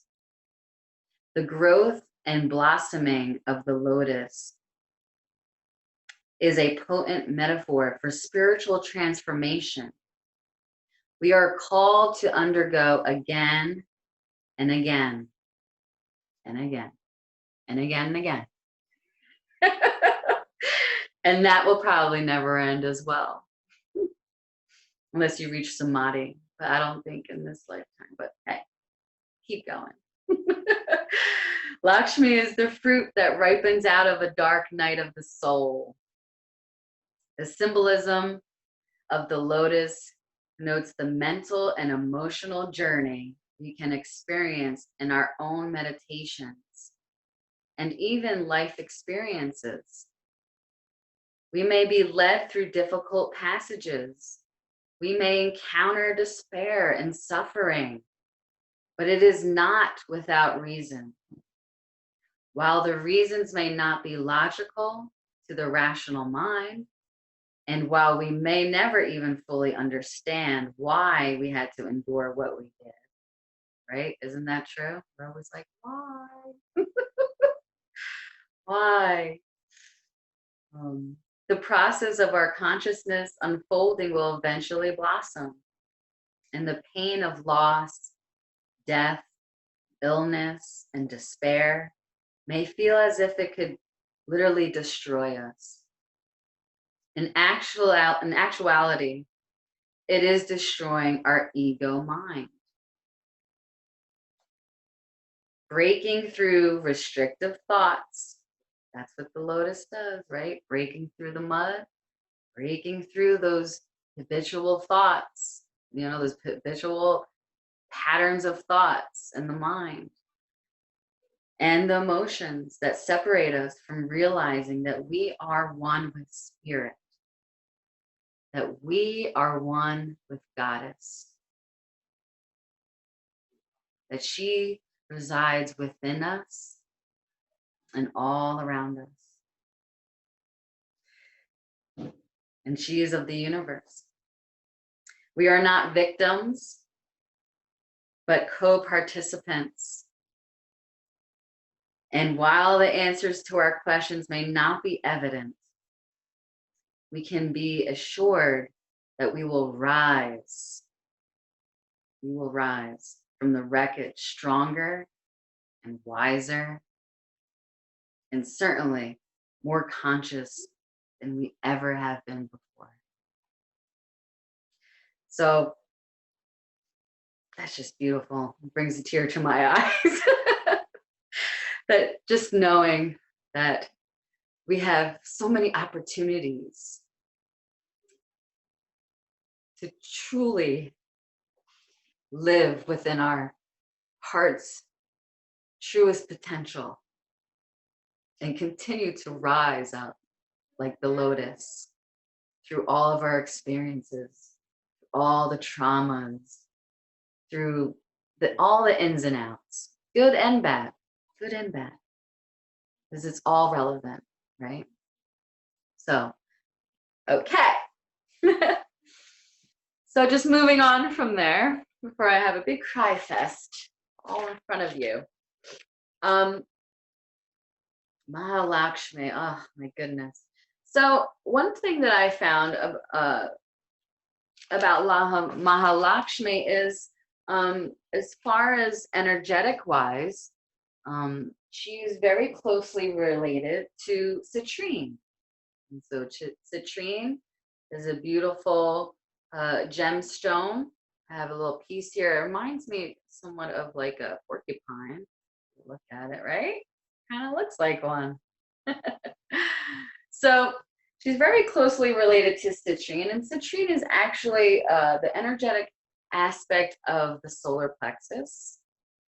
And so there's a bunch of other ones, gold, silver, because Mahalakshmi is very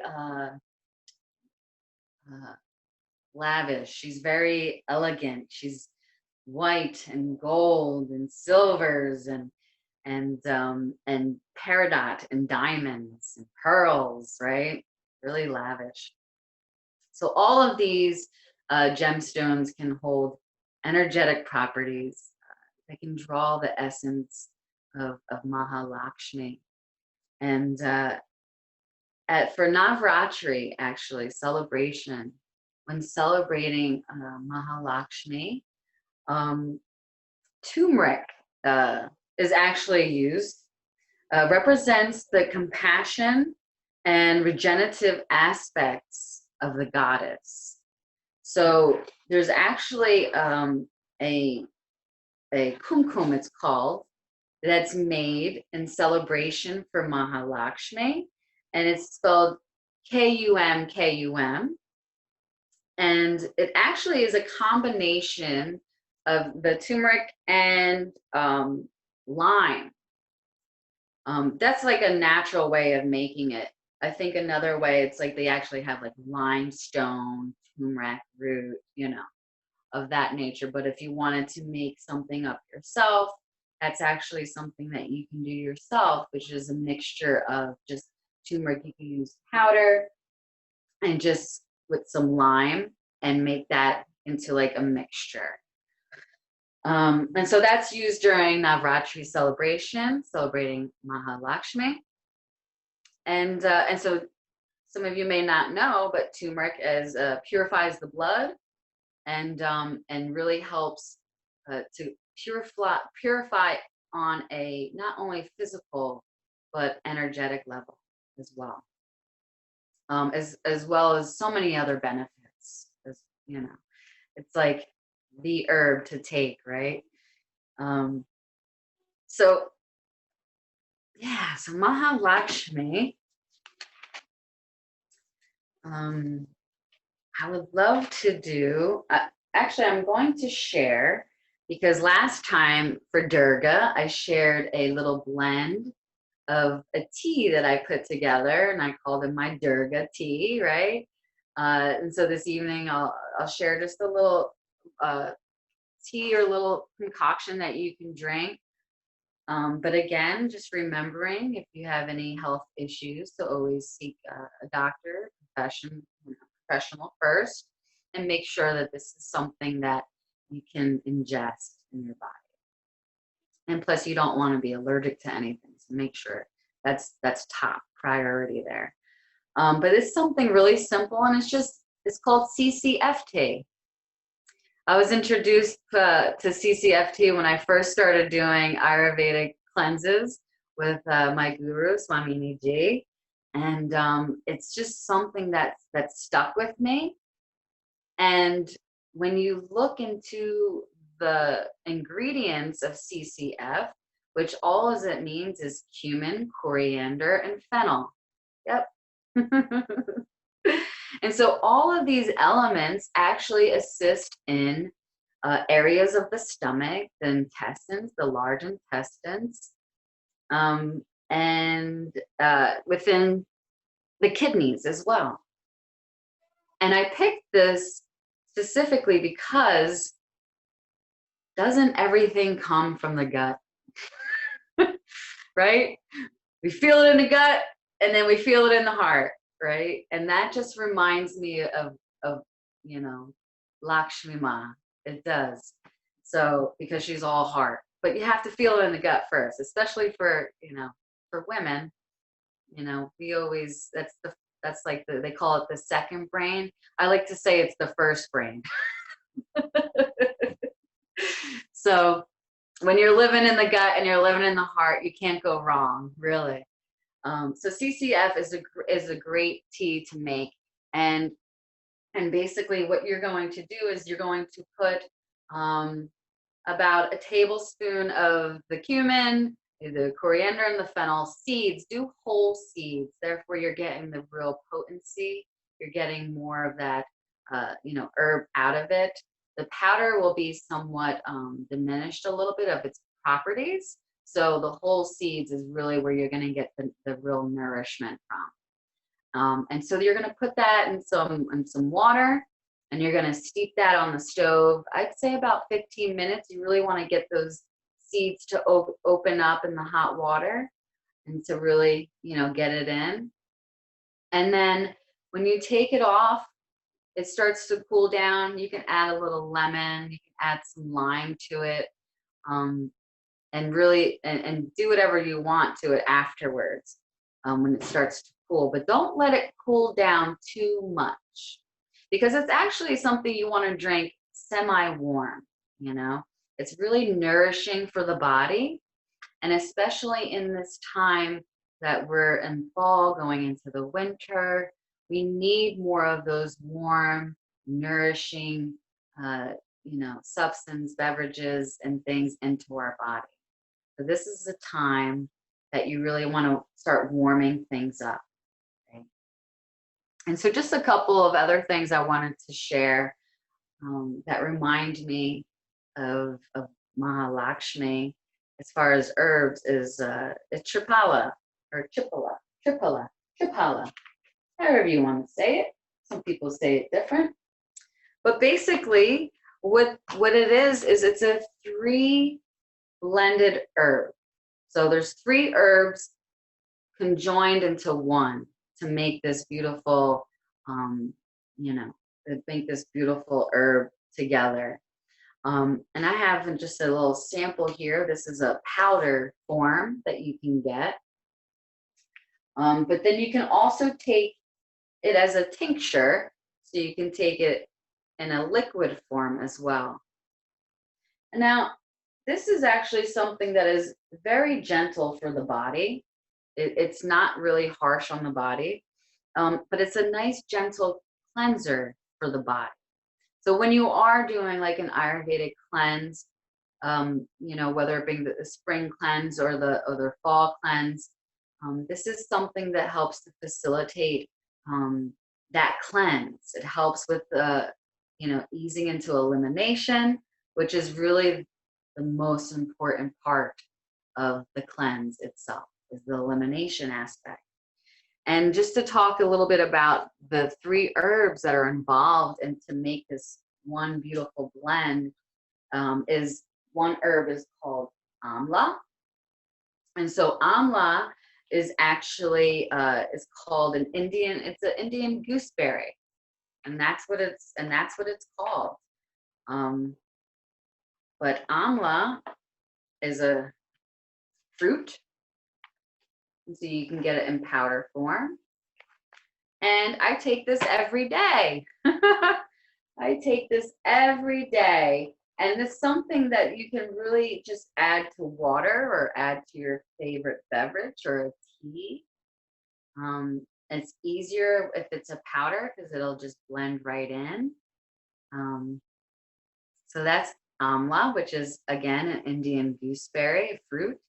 And then we have Bibhitaki, which is more for, and that's one of them that I don't have actually, but it's great for anywhere between a bacteria infections to viral infections.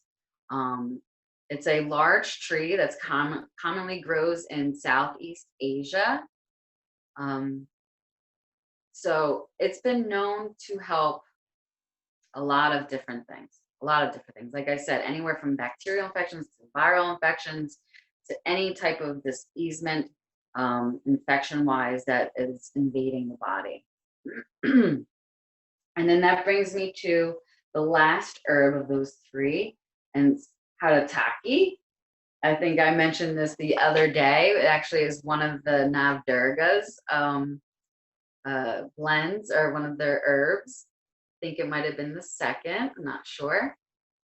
But I take this every day as well. And so this is easily just blended right into your warm water with lemon in the morning, is the best way to take it. Therefore, it's going directly into the body first thing right when you wake up. And this is a medicinal tree that grows throughout the middle of East India, China, and Thailand.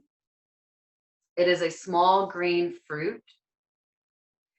And it's been known as the king of medicine in Ayurveda. So we have the queen, which I would say maybe is Tulsi. And then we have the king, which is the Harataki. So it is good for anything between heart disease, to asthma, to ulcers, to stomach ailments. So again, an array of things. And you can see why these three herbs together make such a beautiful blend during that time of cleansing. They're all natural medicinal elements that help to facilitate with the elimination, but help to support also the digestive system in a beautiful way, you know, so it's not harming to the body, not harming to you. So,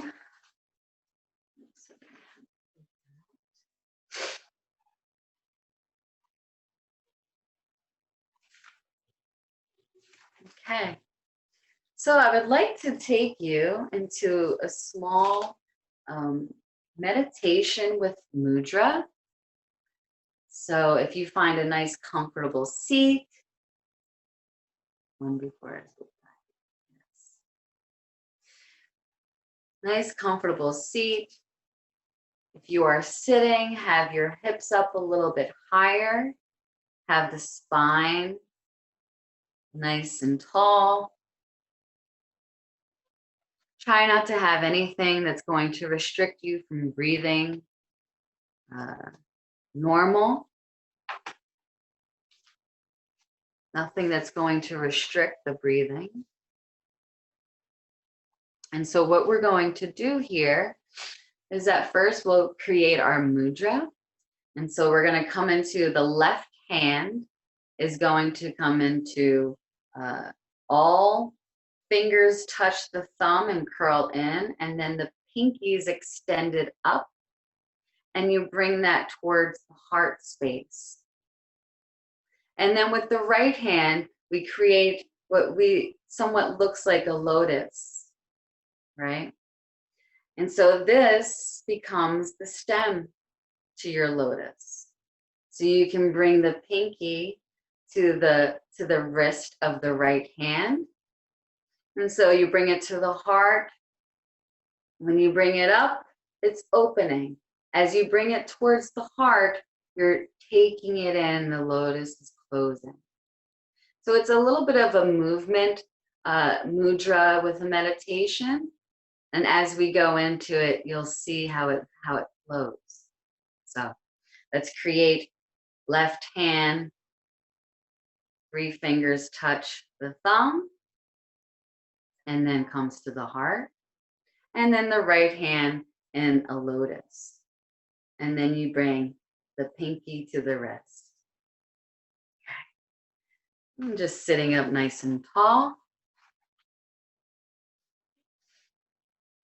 This will be a combination with breath with movement, offering to Lakshmi.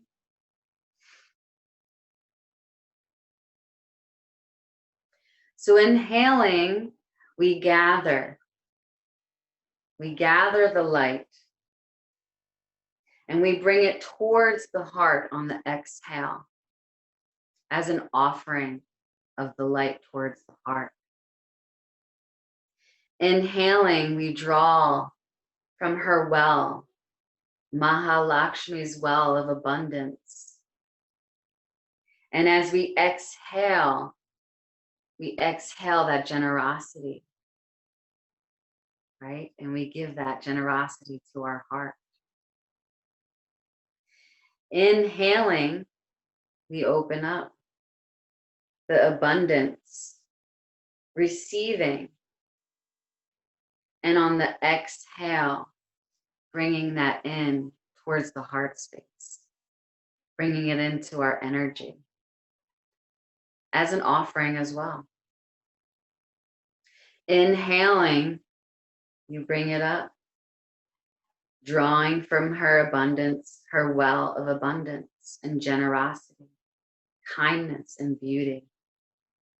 Exhaling, you're bringing that into your heart as an offering. Inhaling, bringing Lakshmi's light and love to your heart. Exhaling, generosity of giving your love and putting that light into everything you do. Everything. And now we're going to do the same movements, and this time we'll add the mantra to meet the movements. And so the mantra is Om Shrim Mahalakshmi Namaha. Om Shrim Mahalakshmi Namaha. Right? So let's create back to that mudra. And don't forget your stem to your lotus. Right? And so we'll open up and we'll say Om Shri Mahalakshmi Namaha. Bring it in towards the heart. Opening it back up. Om Shri Mahalakshmi Namaha. And bringing that in towards the heart. Opening it up to receive. Om Shri Mahalakshmi Namaha. And drawing in the light and abundance. Opening up again. Om Shri Mahalakshmi Namaha. And bringing her light and love into your heart as an offering.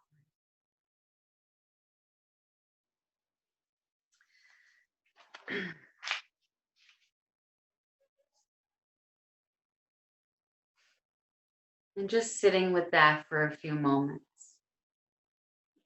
And just noticing the energy of Mahalakshmi.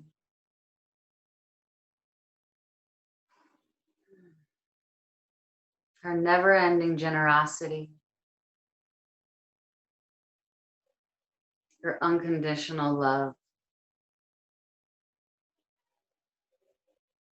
Nourishing us in every aspect.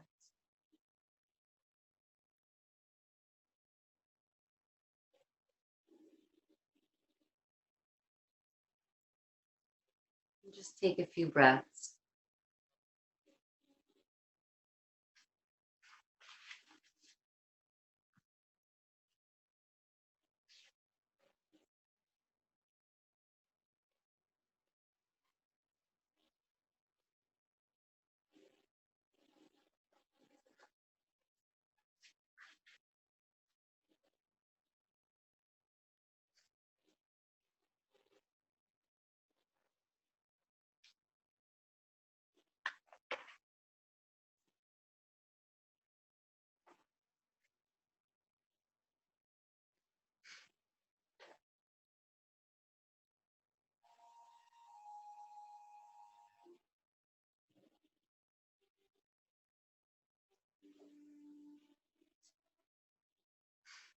And so if there's any questions, I'm open to take any questions.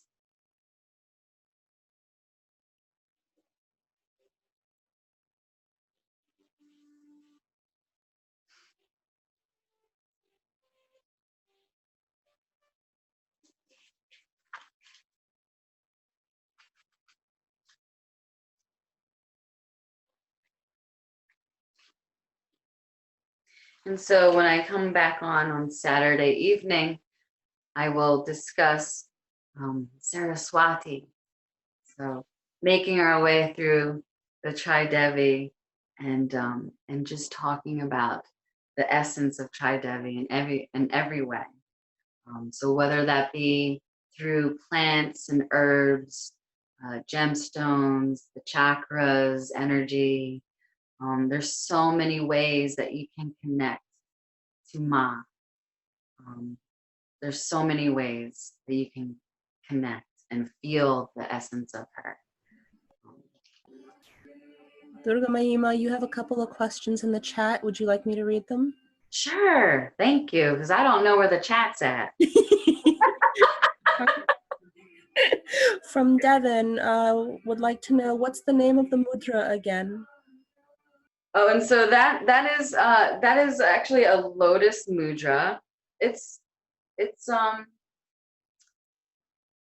is Mahalakshmi lotus mudra, and it's a movement meditation mudra. Okay, towards the end of that, you can actually come into full lotus mudra and bring that towards the heart as well.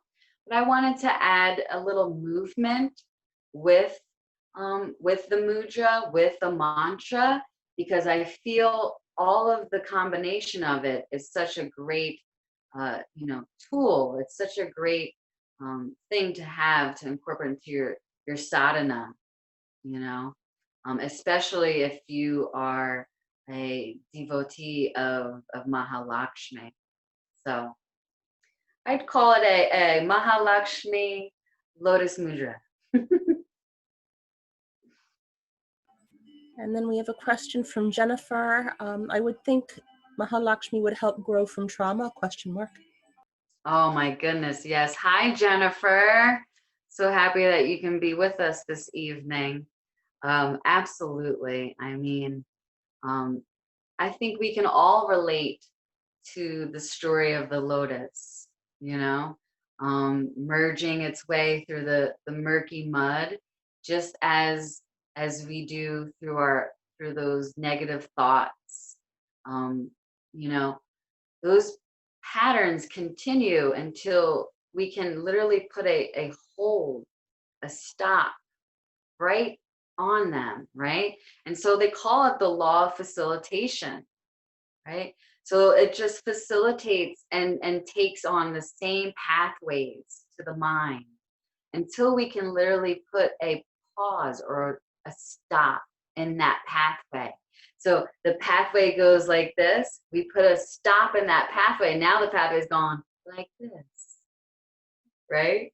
And so slowly, as we do mantra and mudra and all of these tools that we have, when we use them, and when I say use them, I mean doing them continuously.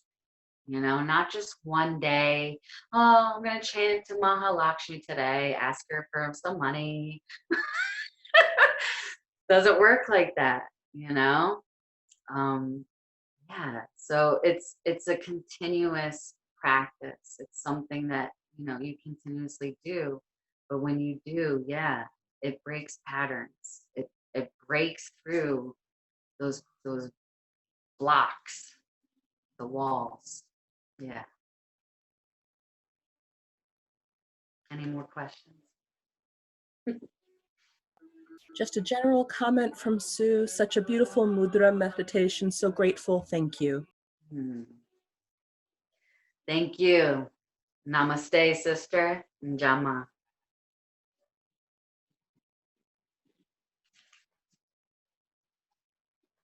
Durga, would you share your website for anyone that wants to learn more? I will. Absolutely. I'm learning things as I speak right now. So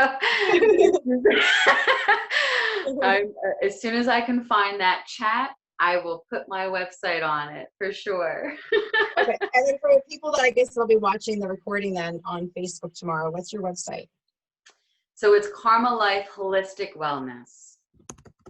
That's it. And also, so we had mentioned, you had mentioned in the bio, the sister circles. There's also a sister goddess circle page on Facebook as well.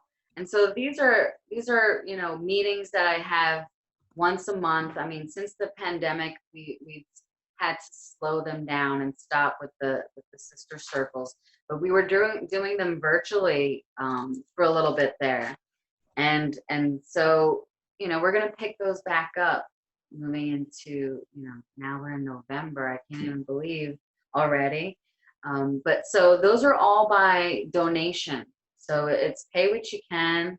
And usually we donate the money to a certain cause or something to that effect. So, so all women are welcome to that. And you can find out information through that Sister Goddess page on Facebook that I have up there as well. Which, you know, you get onto the link on the website, and that will actually, there's a link on there that'll move you to the sister circle as well. So you can't really get lost. Yeah. Thank you so much. And then Thank Davey, you. do you have a website, Davey? Yes, I do. It's deannadavey.com. Because for everyone watching tonight, I think that one of the really, I'm going to say it's unique and beautiful things is that, you know, the beautiful women that are doing this program have so many free and donation offerings that you can do. I think that one of the big things I find is sometimes people feel like yoga and Ayurveda is not accessible to them because of the cost. But Swaminiji has free programs that you can access throughout the week that run live on Facebook. Durga has, like she's saying, she has these beautiful circles that are by donation. Devi has last night and tonight says she has programs and is willing to teach people, again, at no cost or for by donation for certain things as well. So I just want to put that out there just so you know that there's wonderful opportunities for you to continue this path of learning with these beautiful women that are really accessible to you. And if you know people in your life as well that would, you know, enjoy this, please pass on that information. So everyone's going to write in the chat boxes their websites, and I'm glad we said them verbally too for people that are watching the recording. And of course, Swaminiji is KulaKamala.Foundation.org as well. And so I'm going to introduce now our next guest from Austria. I am going to first just share, she asked me to share her logo. It is really beautiful. So let me do that while I say her wonderful bio here. Saraswati Suzanne Boateng is a certified yoga teacher, Zen Shiatsu practitioner, and has a master's degree in social and cultural anthropology. She is the founder of Devi's Daughters, a platform for women to experience and learn practice Devi Sadhana. She is an initiate in the Sri Vidya tradition and a devoted sadhika. She holds classes, workshops, and retreats centered on the goddess and her many aspects. Saraswati, she is also working very closely with Swami Guru Shivananda. Together they share Swakriya Yoga, which is the yoga of the 5 great elements. And there's also, if anyone's interested, there's a YouTube video that I used to practice with all the time that I can share too. The Pacha Mahabhuta in the form of retreats in Europe and in India. She is based in Vienna, Austria, and has been having her second home there in India also for the past 6 years. And you can find her offerings online at daviesdaughters.com and also swakriya-yoga.com. So she did a beautiful video for us on Lakshmi. So I'm going to share my screen once more, and we're going to do that. And I love that Renee and her both, they were able to just spend like an hour of their time just making something beautiful for us.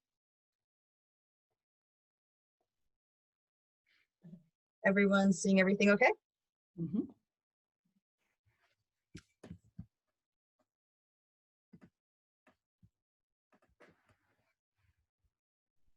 No sound? Sound? No sound, huh? Okay. So, share.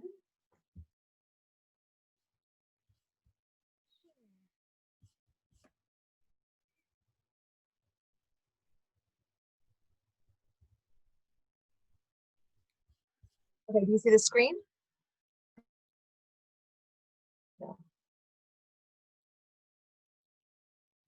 No, the screen is not up now. Now? Now it is, yep. Still no sound. Unless it's supposed to be silent. Thank you, Swaminiji and Jyotima, for inviting me as a guest to this beautiful program. It's an honor and a great joy to be here with all of you on this most auspicious occasion of Navratri. I would like to begin with singing, because singing helps us to relax the mind, to open the heart, and to open ourselves to the sweetness and the grace that is always surrounding us. Let's begin by invoking Devi. Take your seat, close your eyes. Let the weight of your body drop into your seat. The spine moving upwards, the shoulders relaxed. Taking a deep, slow breath.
So let us remember what joy it is to come together here, to celebrate in the name of Devi, to learn together, to practice together.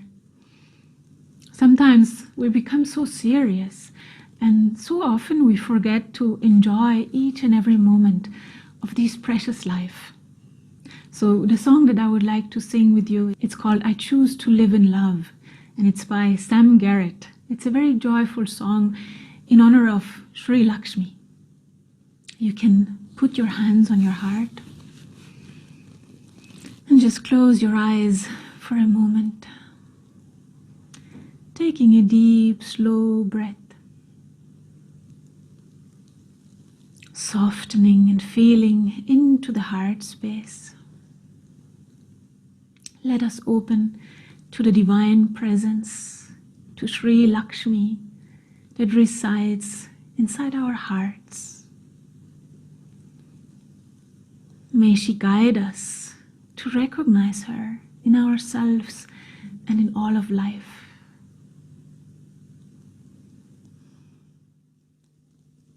I sing like the birds, I grow like the trees, I choose to live in love, I am joy, I am ease, I sing like the birds, I grow like the trees, I choose to live in love, I am joy, I am ease, I sing like the birds,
Lakshmi Namah, Sri Lakshmi Namah, Sri Lakshmi Namah.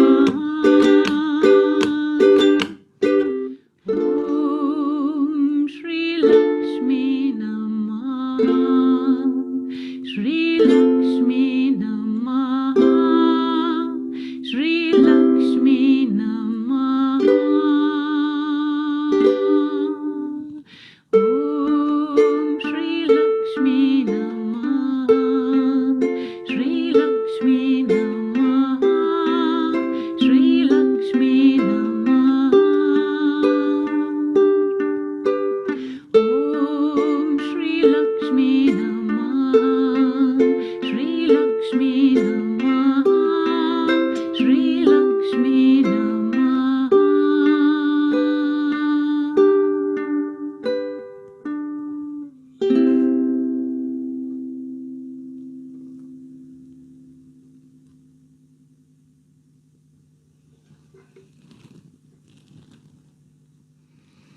As you know, Navratri is the celebration of Devi's victory over the Asuras.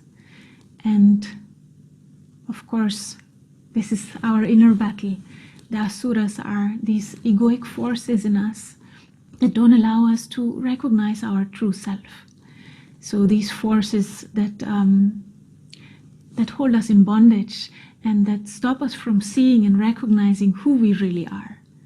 That we really are one with Devi, one with the divine. So you must have listened to the stories of how Ma Durga is fighting the demons, Madhu and Ketaba and Mahishasura. And these destructive forces within us, they operate from a place of lack, from this feeling of never enough, from this feeling of being incomplete somehow. And they constantly push us to looking for satisfaction outside of ourselves. And they never get enough.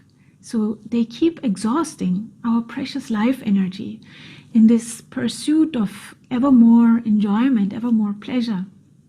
But instead of bringing us fulfillment, they are just leading us deeper and deeper and deeper into the mud, into the darkness, into the bondage and the confusion and the inability to see the truth. So what we are really longing for is eternal bliss.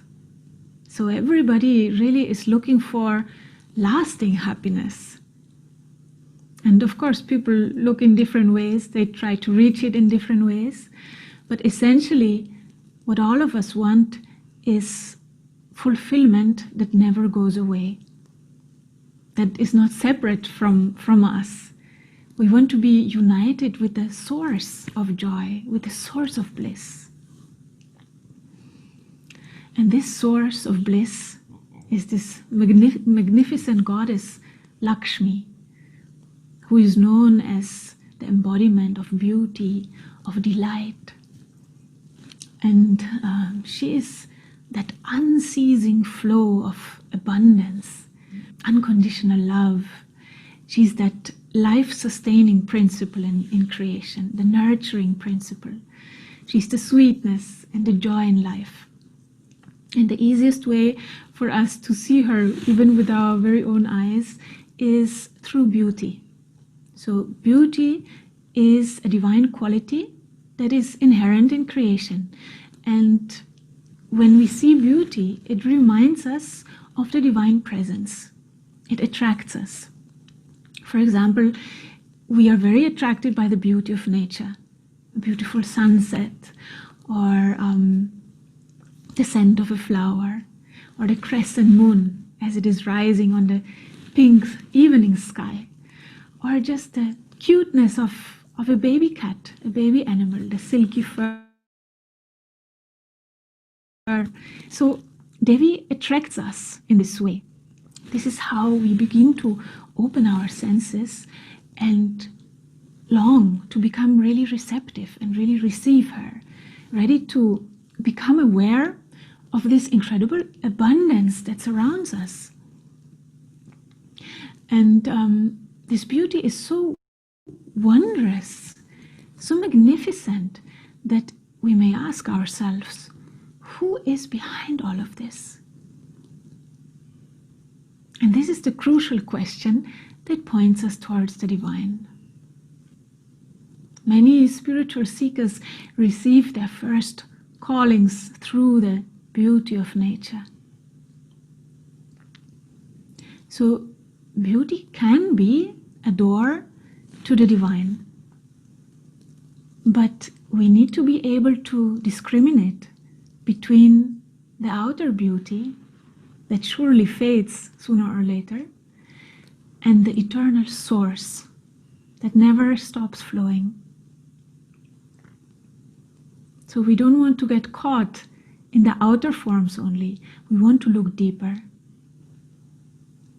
So the generally known characteristics of Lakshmi, the more superficial understanding of Lakshmi is that she fulfills wishes and that she brings wealth and health in the material world.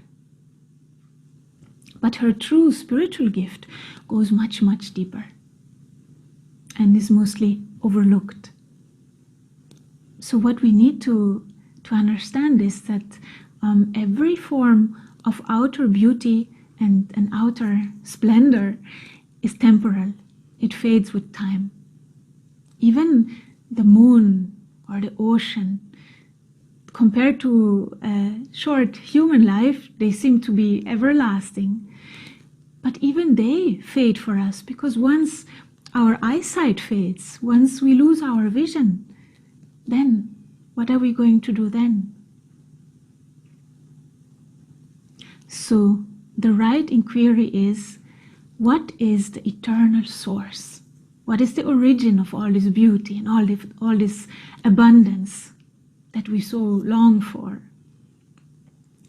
And depending on our state of consciousness, the state of our mind, we can react to the experience of beauty and pleasure in different ways.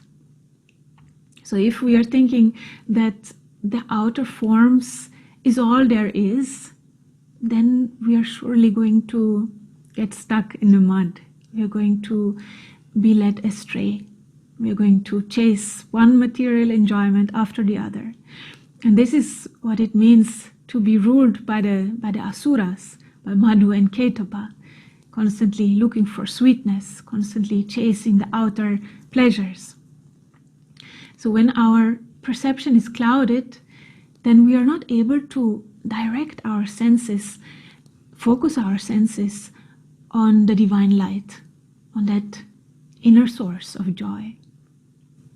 So our big trap is to become addicted, to run after ever more experiences of pleasure, to abuse food, sex, money, wealth, luxuries, in order to feel better about ourselves, relationships also. And the trap is that we fail to realize that we are running into the wrong direction, actually away from the divine experience, away from the source of abundance. And this feeling of lack inside of us is just becoming more and more pronounced until we realize the futility of this pursuit. Because these outer pleasures, they are really just covering up that feeling of lack. We are never really satisfied. It is never enough. So if our mind is sufficiently clear, then we are able to look deeper. Then we are able to take these outer forms, these outer pleasures and beauty as pointers towards realizing Lakshmi Devi, that which is the origin of the delight. And then we can realize that Devi is found in all of creation. So the real gift of Lakshmi is spiritual grace, that inner unfolding of clarity, that inner unfolding of recognition, of insight, the ability to see that this whole world, including ourselves, is the beloved goddess, the one that we are so yearning for. And when Lakshmi's grace is with us, then our mind is able to remain balanced and harmonious in all situations of life, because we are in this constant inner flow of sweetness and unity with the Devi. It is an unconditional acceptance and love of life, no matter how it presents itself to us. And this is the key. However she may show up, as a traffic jam, as sickness, as loss of a job, as a challenging person in our lives, knowing that all this is the beloved, all this is Ma. So it is the ability to see beauty, to see the goddess in all things, all people, all situations, all circumstances, not only in those that please us, not only in those that we like.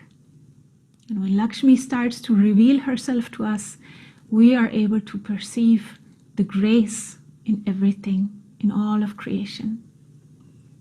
Even in the unpleasant things, even in the ugly things, they especially become our teachers. Nothing is excluded. And it is through the cultivation of constant inner presence of Lakshmi that we come to this point that we are able to see the divine in all things.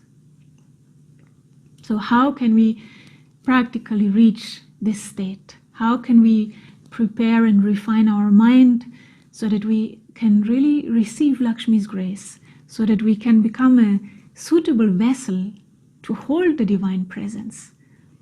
How can we recognize her in our everyday lived reality?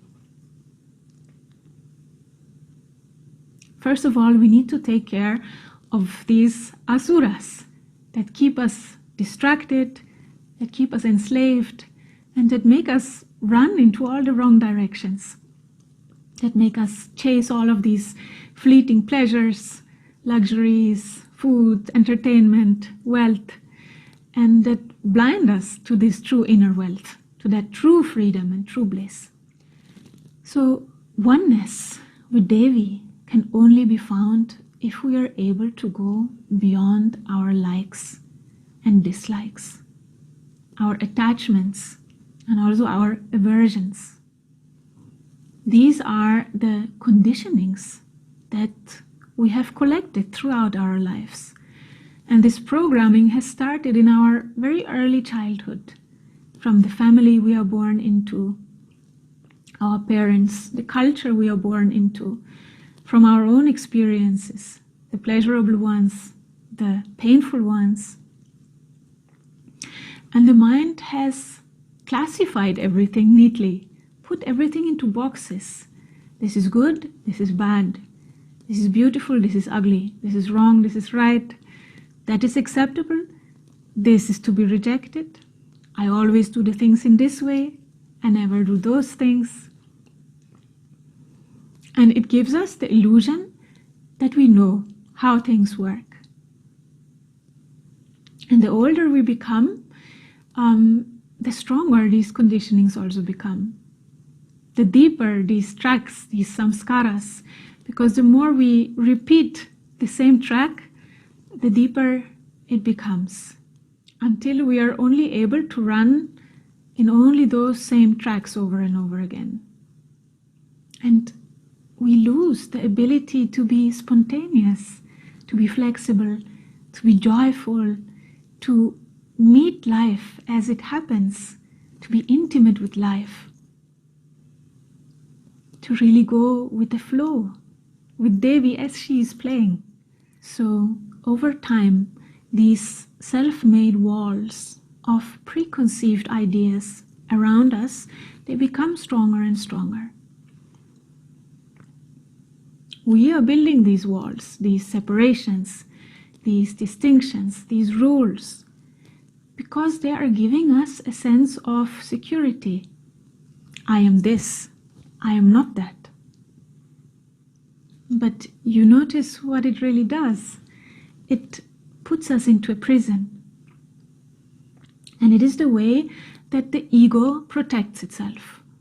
So this very carefully crafted sense of self, of who we think we are, or how we believe we need to be in order to be representable to the world, that is being protected. So we live with this idea that this is me here, and out there, that is the world. So that is what the ego believes, that it is separate from the whole, separate from Devi. And in this pity condition, it feels to protect itself, it feels to defend itself behind all of these walls of judgment.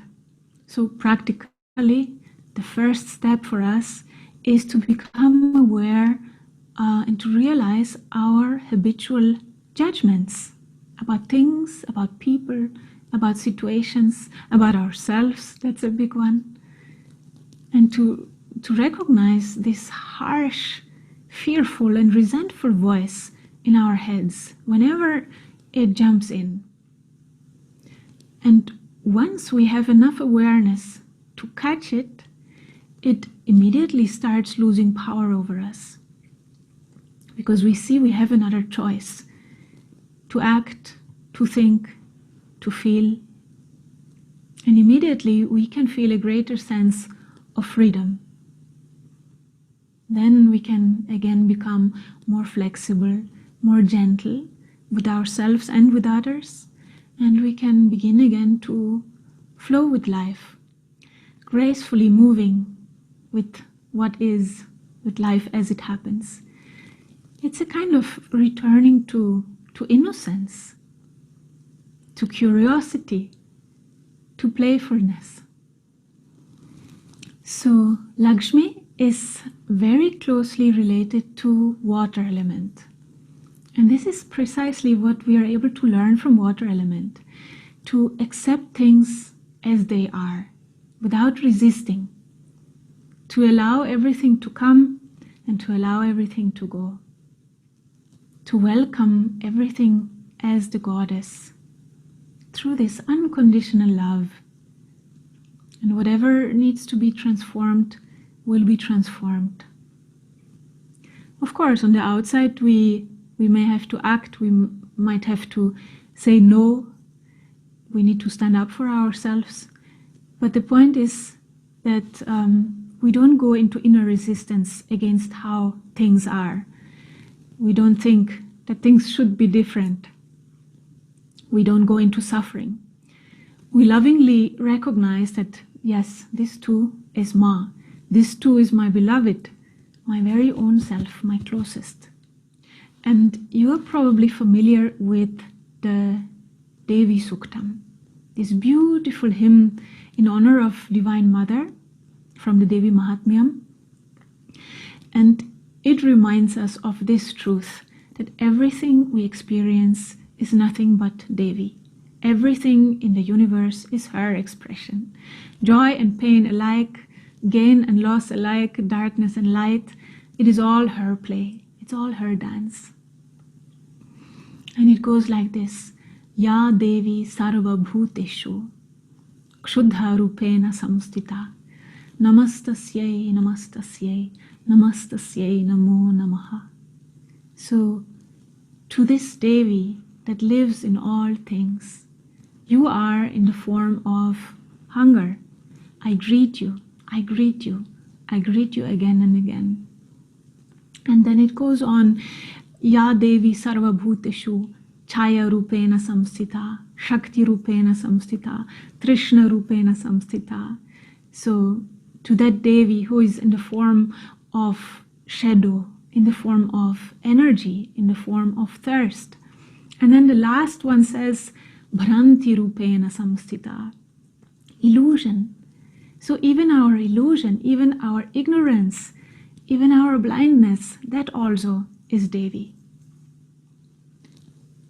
So whenever we feel resistance against how things are, whenever someone is treating us poorly, or whenever we are condemning a situation or a person, when we feel fear, anger, we can make it a practice to remember, Ya Devi Sarva Bhuteshu, all this is you, Ma.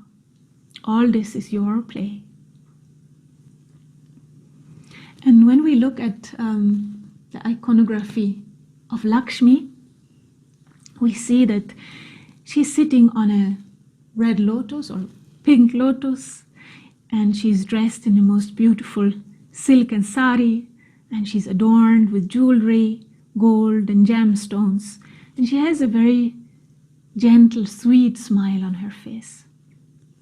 And the main symbol of Lakshmi is the lotus. She's also holding 2 lotuses in her hands, and that is really a symbol of spiritual unfoldment and non-attachment.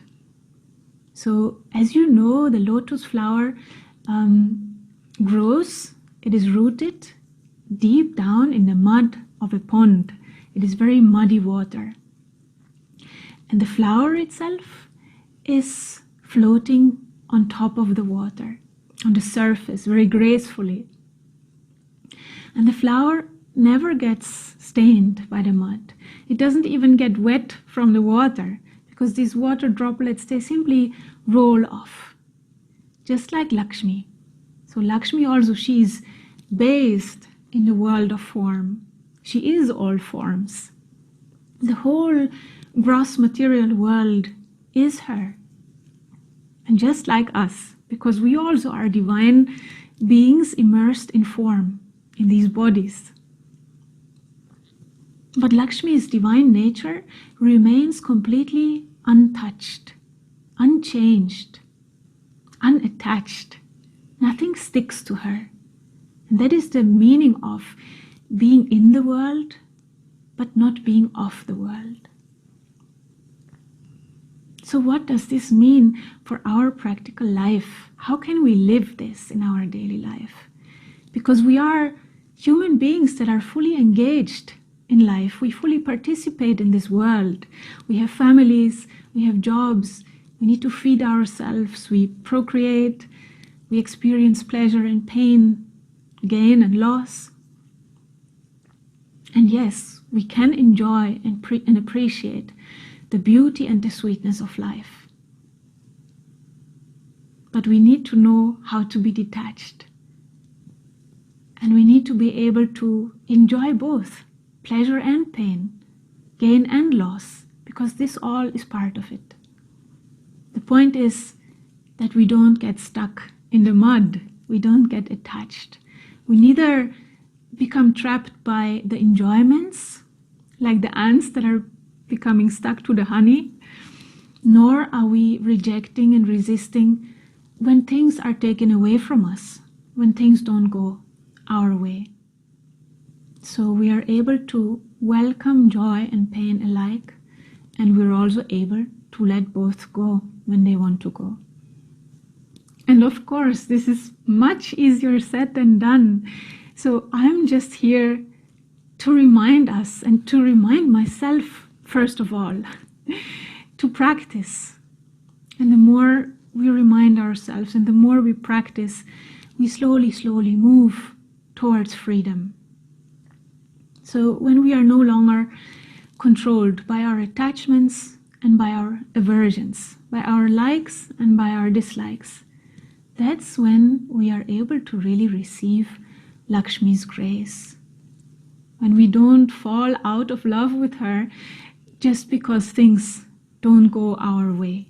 When we are meeting with the shady sides of life, because that also is her.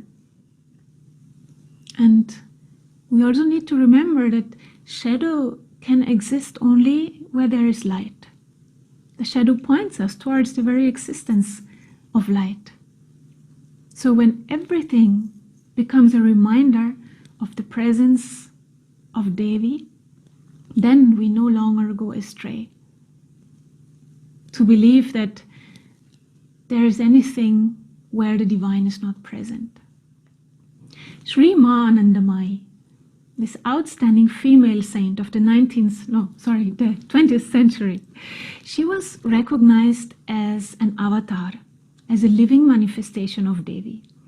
And many times throughout her life, people would ask her, "Ma, who are you?" And most of the time, she would be extremely humble, and she would playfully hide herself, and she would say, "Oh, I'm just a little girl. I don't know anything." But at other times, she would reveal the magnitude of her being. And there are some really mind-blowing quotes where she speaks about herself. And one of those self-definitions of hers was, "I am Purna Brahma Narayani." Purna means fullness, completeness. Narayani is the name of the goddess. So I am the fullness of divinity in human form. And she would also say, there is not a tiny place where I am not. So it is really the goddess who is everything, who is in everything, who does everything, who is even doing the sadhana through us, who is even this longing and desire to awaken. We always believe that we are the doers, but nothing is really in our hands. So one key to Lakshmi is surrender, to let go of doership, to let go of this need to control, which is an illusion anyways, to become soft like water, so open and so receptive, and to let her do. So let us connect to Mahalakshmi with her mantra, and then let's go into meditation with her. So Lakshmi's Bija mantra, her seed mantra, is Shreem. It is such a precious and powerful mantra. It is a sound that you can really take refuge in. It is nurturing, it is soothing, it is very healing. So the mantra is Om Shreem Mahalakshmiyai Namaha. Let's chant her mantra together a few times, and then we go into meditation. So please take your seat.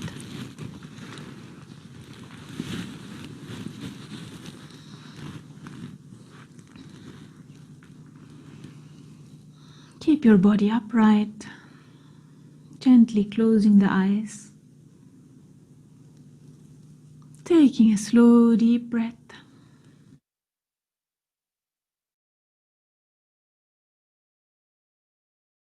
Letting the weight of your body sink into the ground.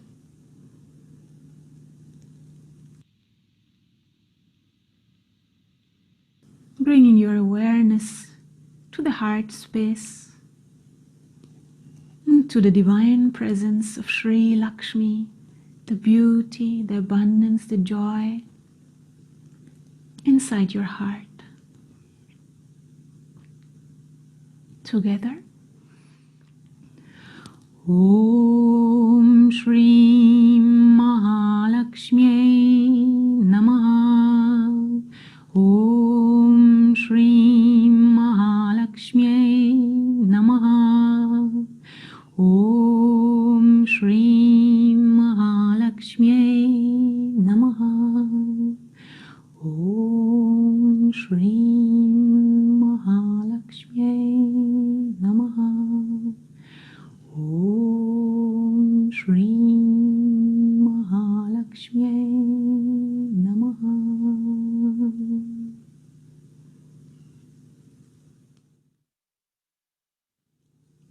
Our body is the temple in which the Devi resides. Sitting up straight with an attitude of reverence, and at the same time relaxed with a sense of joyful anticipation. Take a deep, slow breath, softening, relaxing. Feel the root of your spine connecting to earth. Feel as if roots are stretching deep down into earth.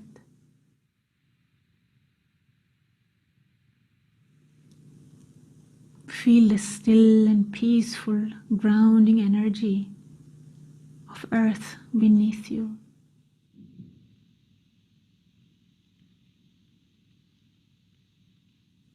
The spine is growing and stretching upwards towards the sky.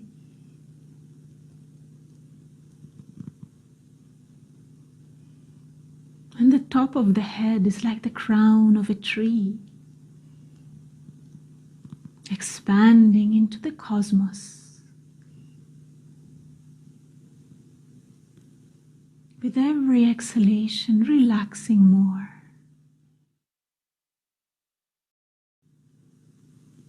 The face and the eyes soft. The shoulders, the belly. The upper body is in perfect balance. And the whole body is firmly supported, securely held by earth.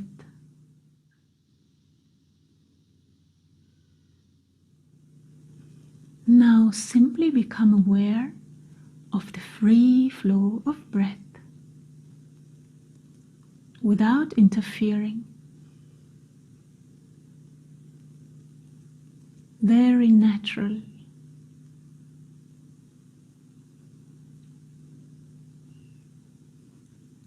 Feeling that fine, graceful flow.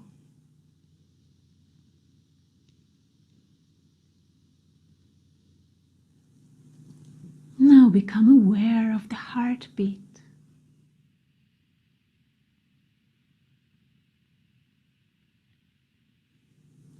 That warm, loving pulsation of life.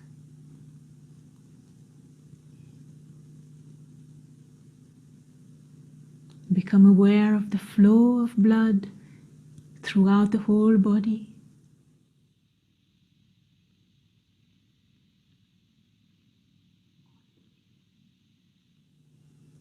The flow of all the liquids in the body, flowing freely with this joy of life.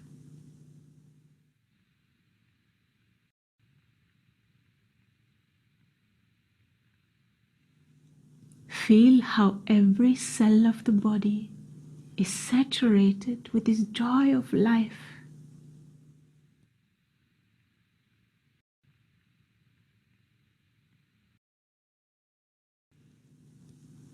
This rich, shimmering golden flow.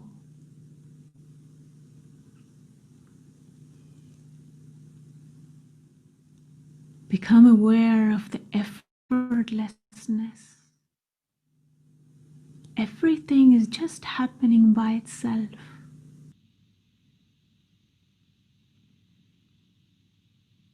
There is nothing to do, nothing to control. Everything is just happening.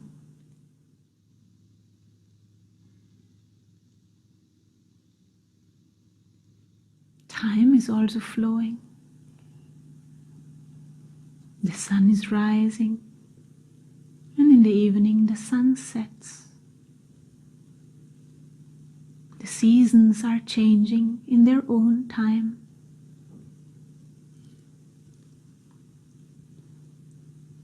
The rivers are flowing by themselves.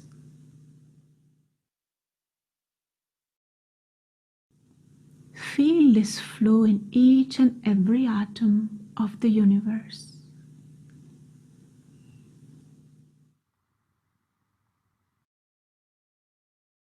This joyful dance of life.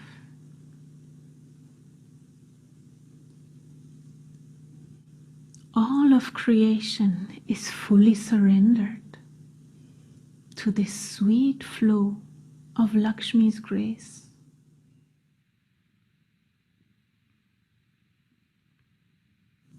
Everything is shimmering in her golden light, rejoicing.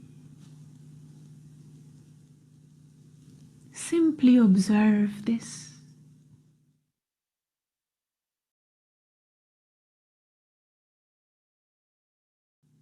Nothing to do, nothing to achieve, no resistance.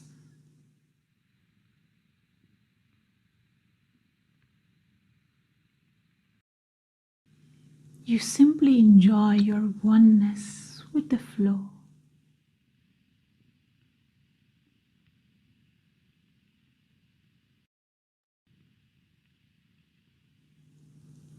And with every exhalation, a gentle smile around your lips. And in each and every cell of the body.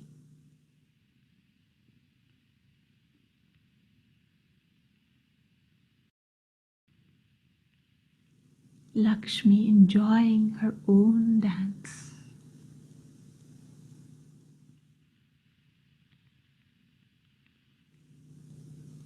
Shri, Shri, Shri.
Om Shri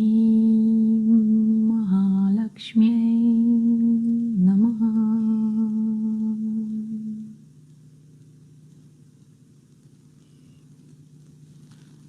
Gently rubbing the palms of your hands and placing them over your eyes, feeling that nurturing energy of the heart through the hands and moving it over your head and over your whole body.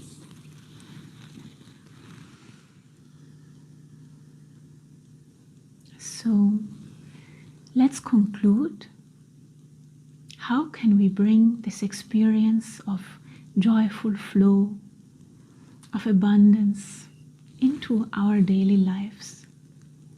So there are different keys, and one simple way to honor and to express Lakshmi in our lives is by keeping our living space in a very ordered and beautiful and pure state. Our workplace, our kitchen, our living space. This is a way to appreciate that which we have been given, because everything is the goddess and everything belongs to her. So to keep the things in order, to create harmony, to create beauty around us. And in this way, we not only honor her, we also honor ourselves as divine beings. And we also become that sustaining, that nurturing principle, and we enjoy it. The second very important point is gratitude. So gratitude really allows us to appreciate the sweetness and grace that is always there. And we start by very consciously appreciating all of the comfort, all of the beauty that is given to us, that always surrounds us. Seeing this incredible richness that has been given to us. So let's begin right now where we are. The clothes that we are wearing, that are keeping us warm, protected, that are comfortable, that suit our bodies. Maybe the jewelry we are wearing to adorn the body, the comfortable living space that we have, the things in our kitchen, the food, the spices, the herbs, the people in our life that love us, that support us, all those people who have contributed for us to be here together, to share in this way. Our body that serves us so tirelessly, that allows us to experience this world through the senses, that supports our awakening.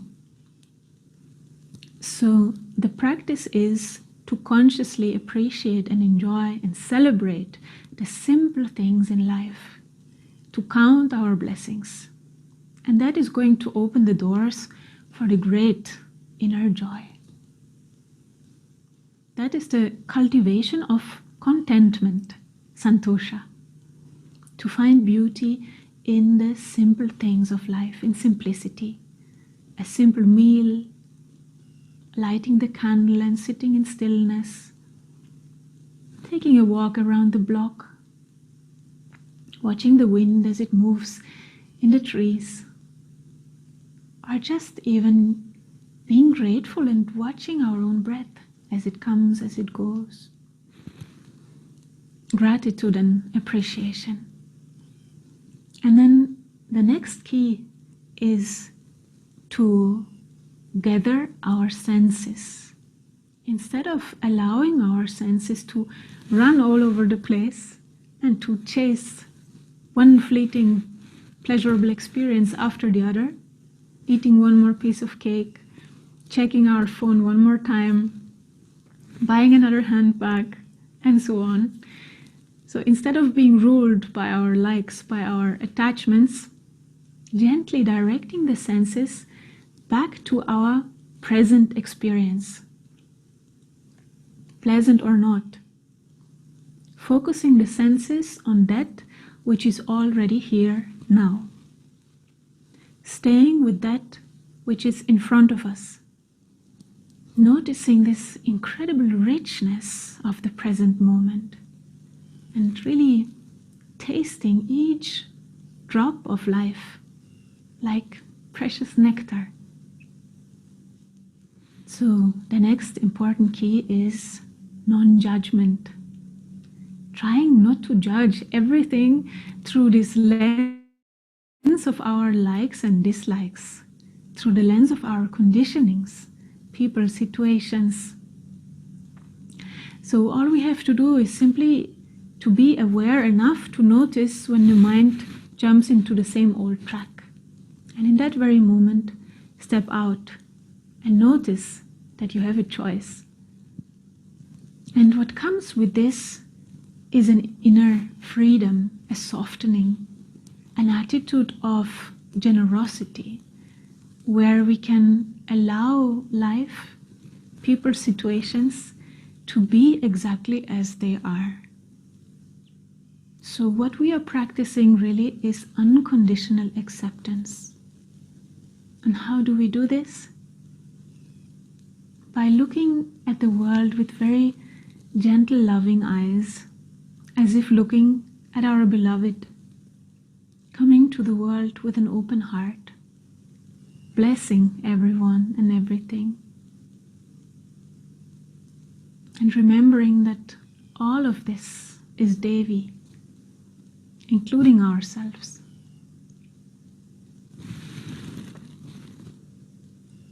Jai Ma. Let's conclude with the mantra for light, for recognition, and for eternal life. Asato Ma Satgamaya. Once again, sit up straight, closing the eyes, bringing your awareness to the heart space.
If you have any question that you would like to ask, you can go to devisdaughters.com and contact me there. Jai Ma.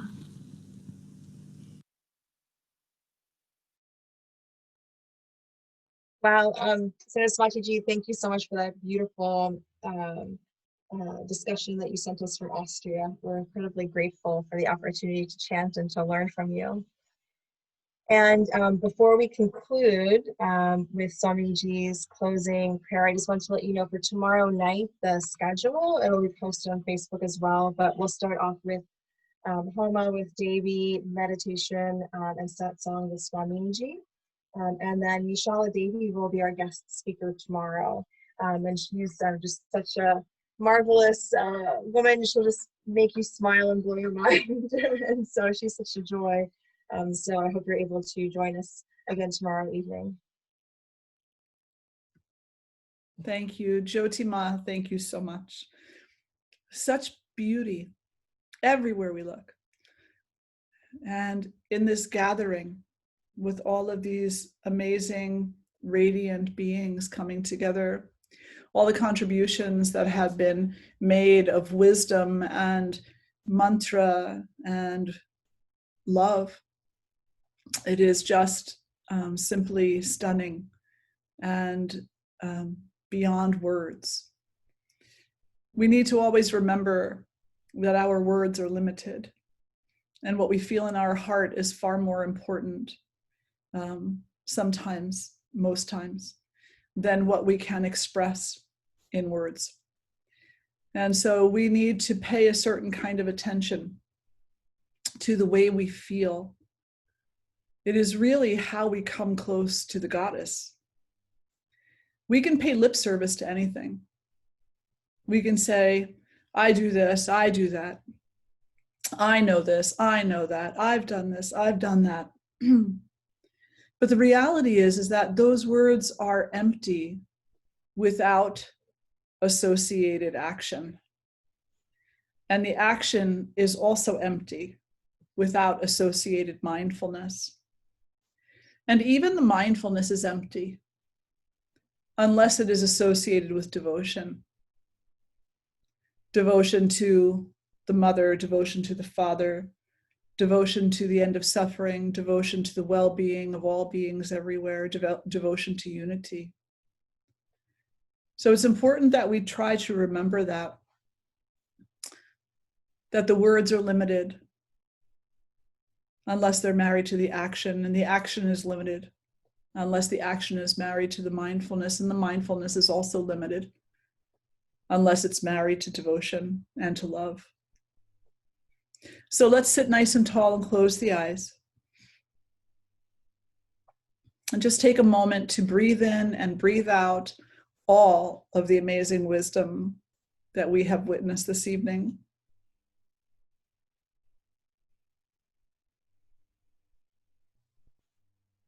And maybe there was one thing that was shared. Maybe there was a statement or a practice that really resonated with you. Remind yourself of how you felt while you were listening consciously or practicing consciously. Remind yourself in this moment how it felt to be connected on yet an even deeper level.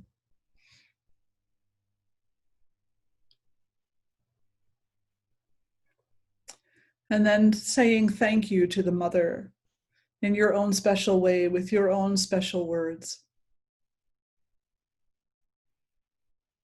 That she should spend all of her time with us, but that specifically, she has given us these 9 nights to recapture and recommit to our intention to adore her.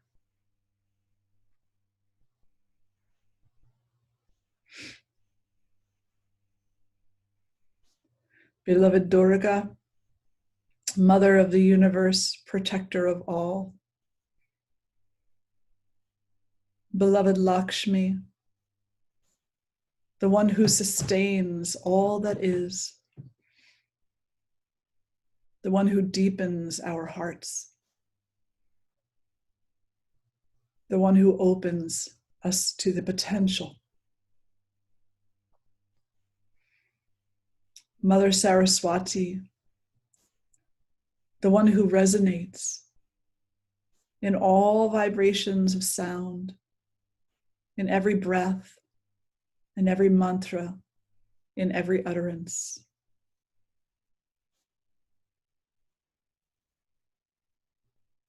Adi Shakti, the power of this universe and beyond.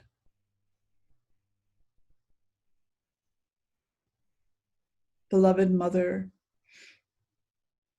love us, nurture us, teach us, humble us, accept us, hold us, shower us with your grace. We are here at your loving feet. We offer our hearts and our minds, our successes, our trouble, our intentions, our shortcomings, our pleasures and our sufferings. We offer them all to you. We ask you to make us an empty vessel, capable of carrying only your light.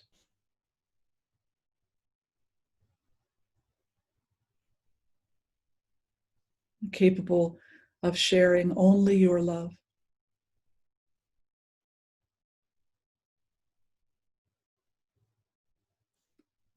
Capable of knowing unity within your presence. Bless us, hold us, and keep us safe. And take a moment now also to think of somebody in your life who is struggling. And just call them to mind and send them an intention for healing. Understand that the struggle they go through is part of their path.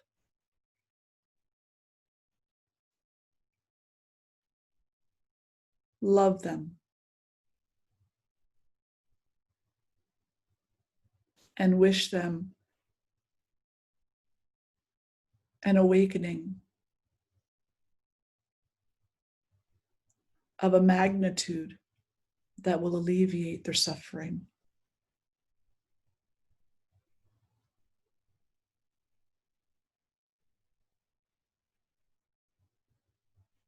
And then call yourself to mind.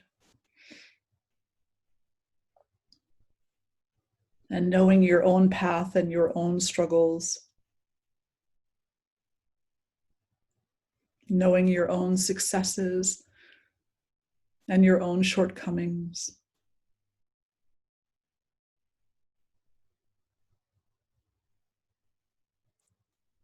Wish yourself the same magnificent awakening and dedicate yourself to that,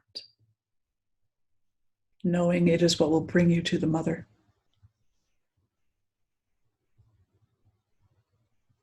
It is what will bring you to wholeness.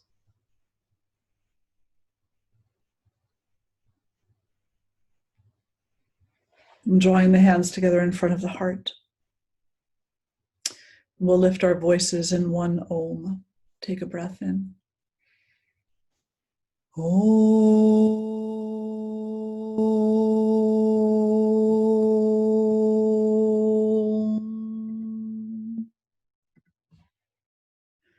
Bowing your head towards your heart, acknowledging all that is, all that ever was, all that ever will be. And then drawing the face to center. Thank you all so much for being here this evening and every other evening that you have been able to attend. We look forward to sharing the rest of the week with you. I don't know about you, but there's lots of Shakti going on. Oh, goodness. Such beauty. Such beauty. Lots of not a lot of sleep. No, not a lot of sleep, right? It's very interesting. You feel so very relaxed, but not at all tired. No, not at all. Not at all. We have a couple of comments. Carol, thank you. You're so welcome. You're so welcome. Sue Ayagari, thank you. You're so welcome. It's such an honor to have you all here. And Gloria, such a beautiful evening. Thank you all. You're very welcome. We're happy to be here for you and with you, and to have this opportunity to just simply adore the Mother. From Amy, soaking in the love, gratitude in every cell. I'm so happy you're with us. Absolutely. Mirabai, so good to see you also. And Heidi, you're very welcome. We're grateful for you.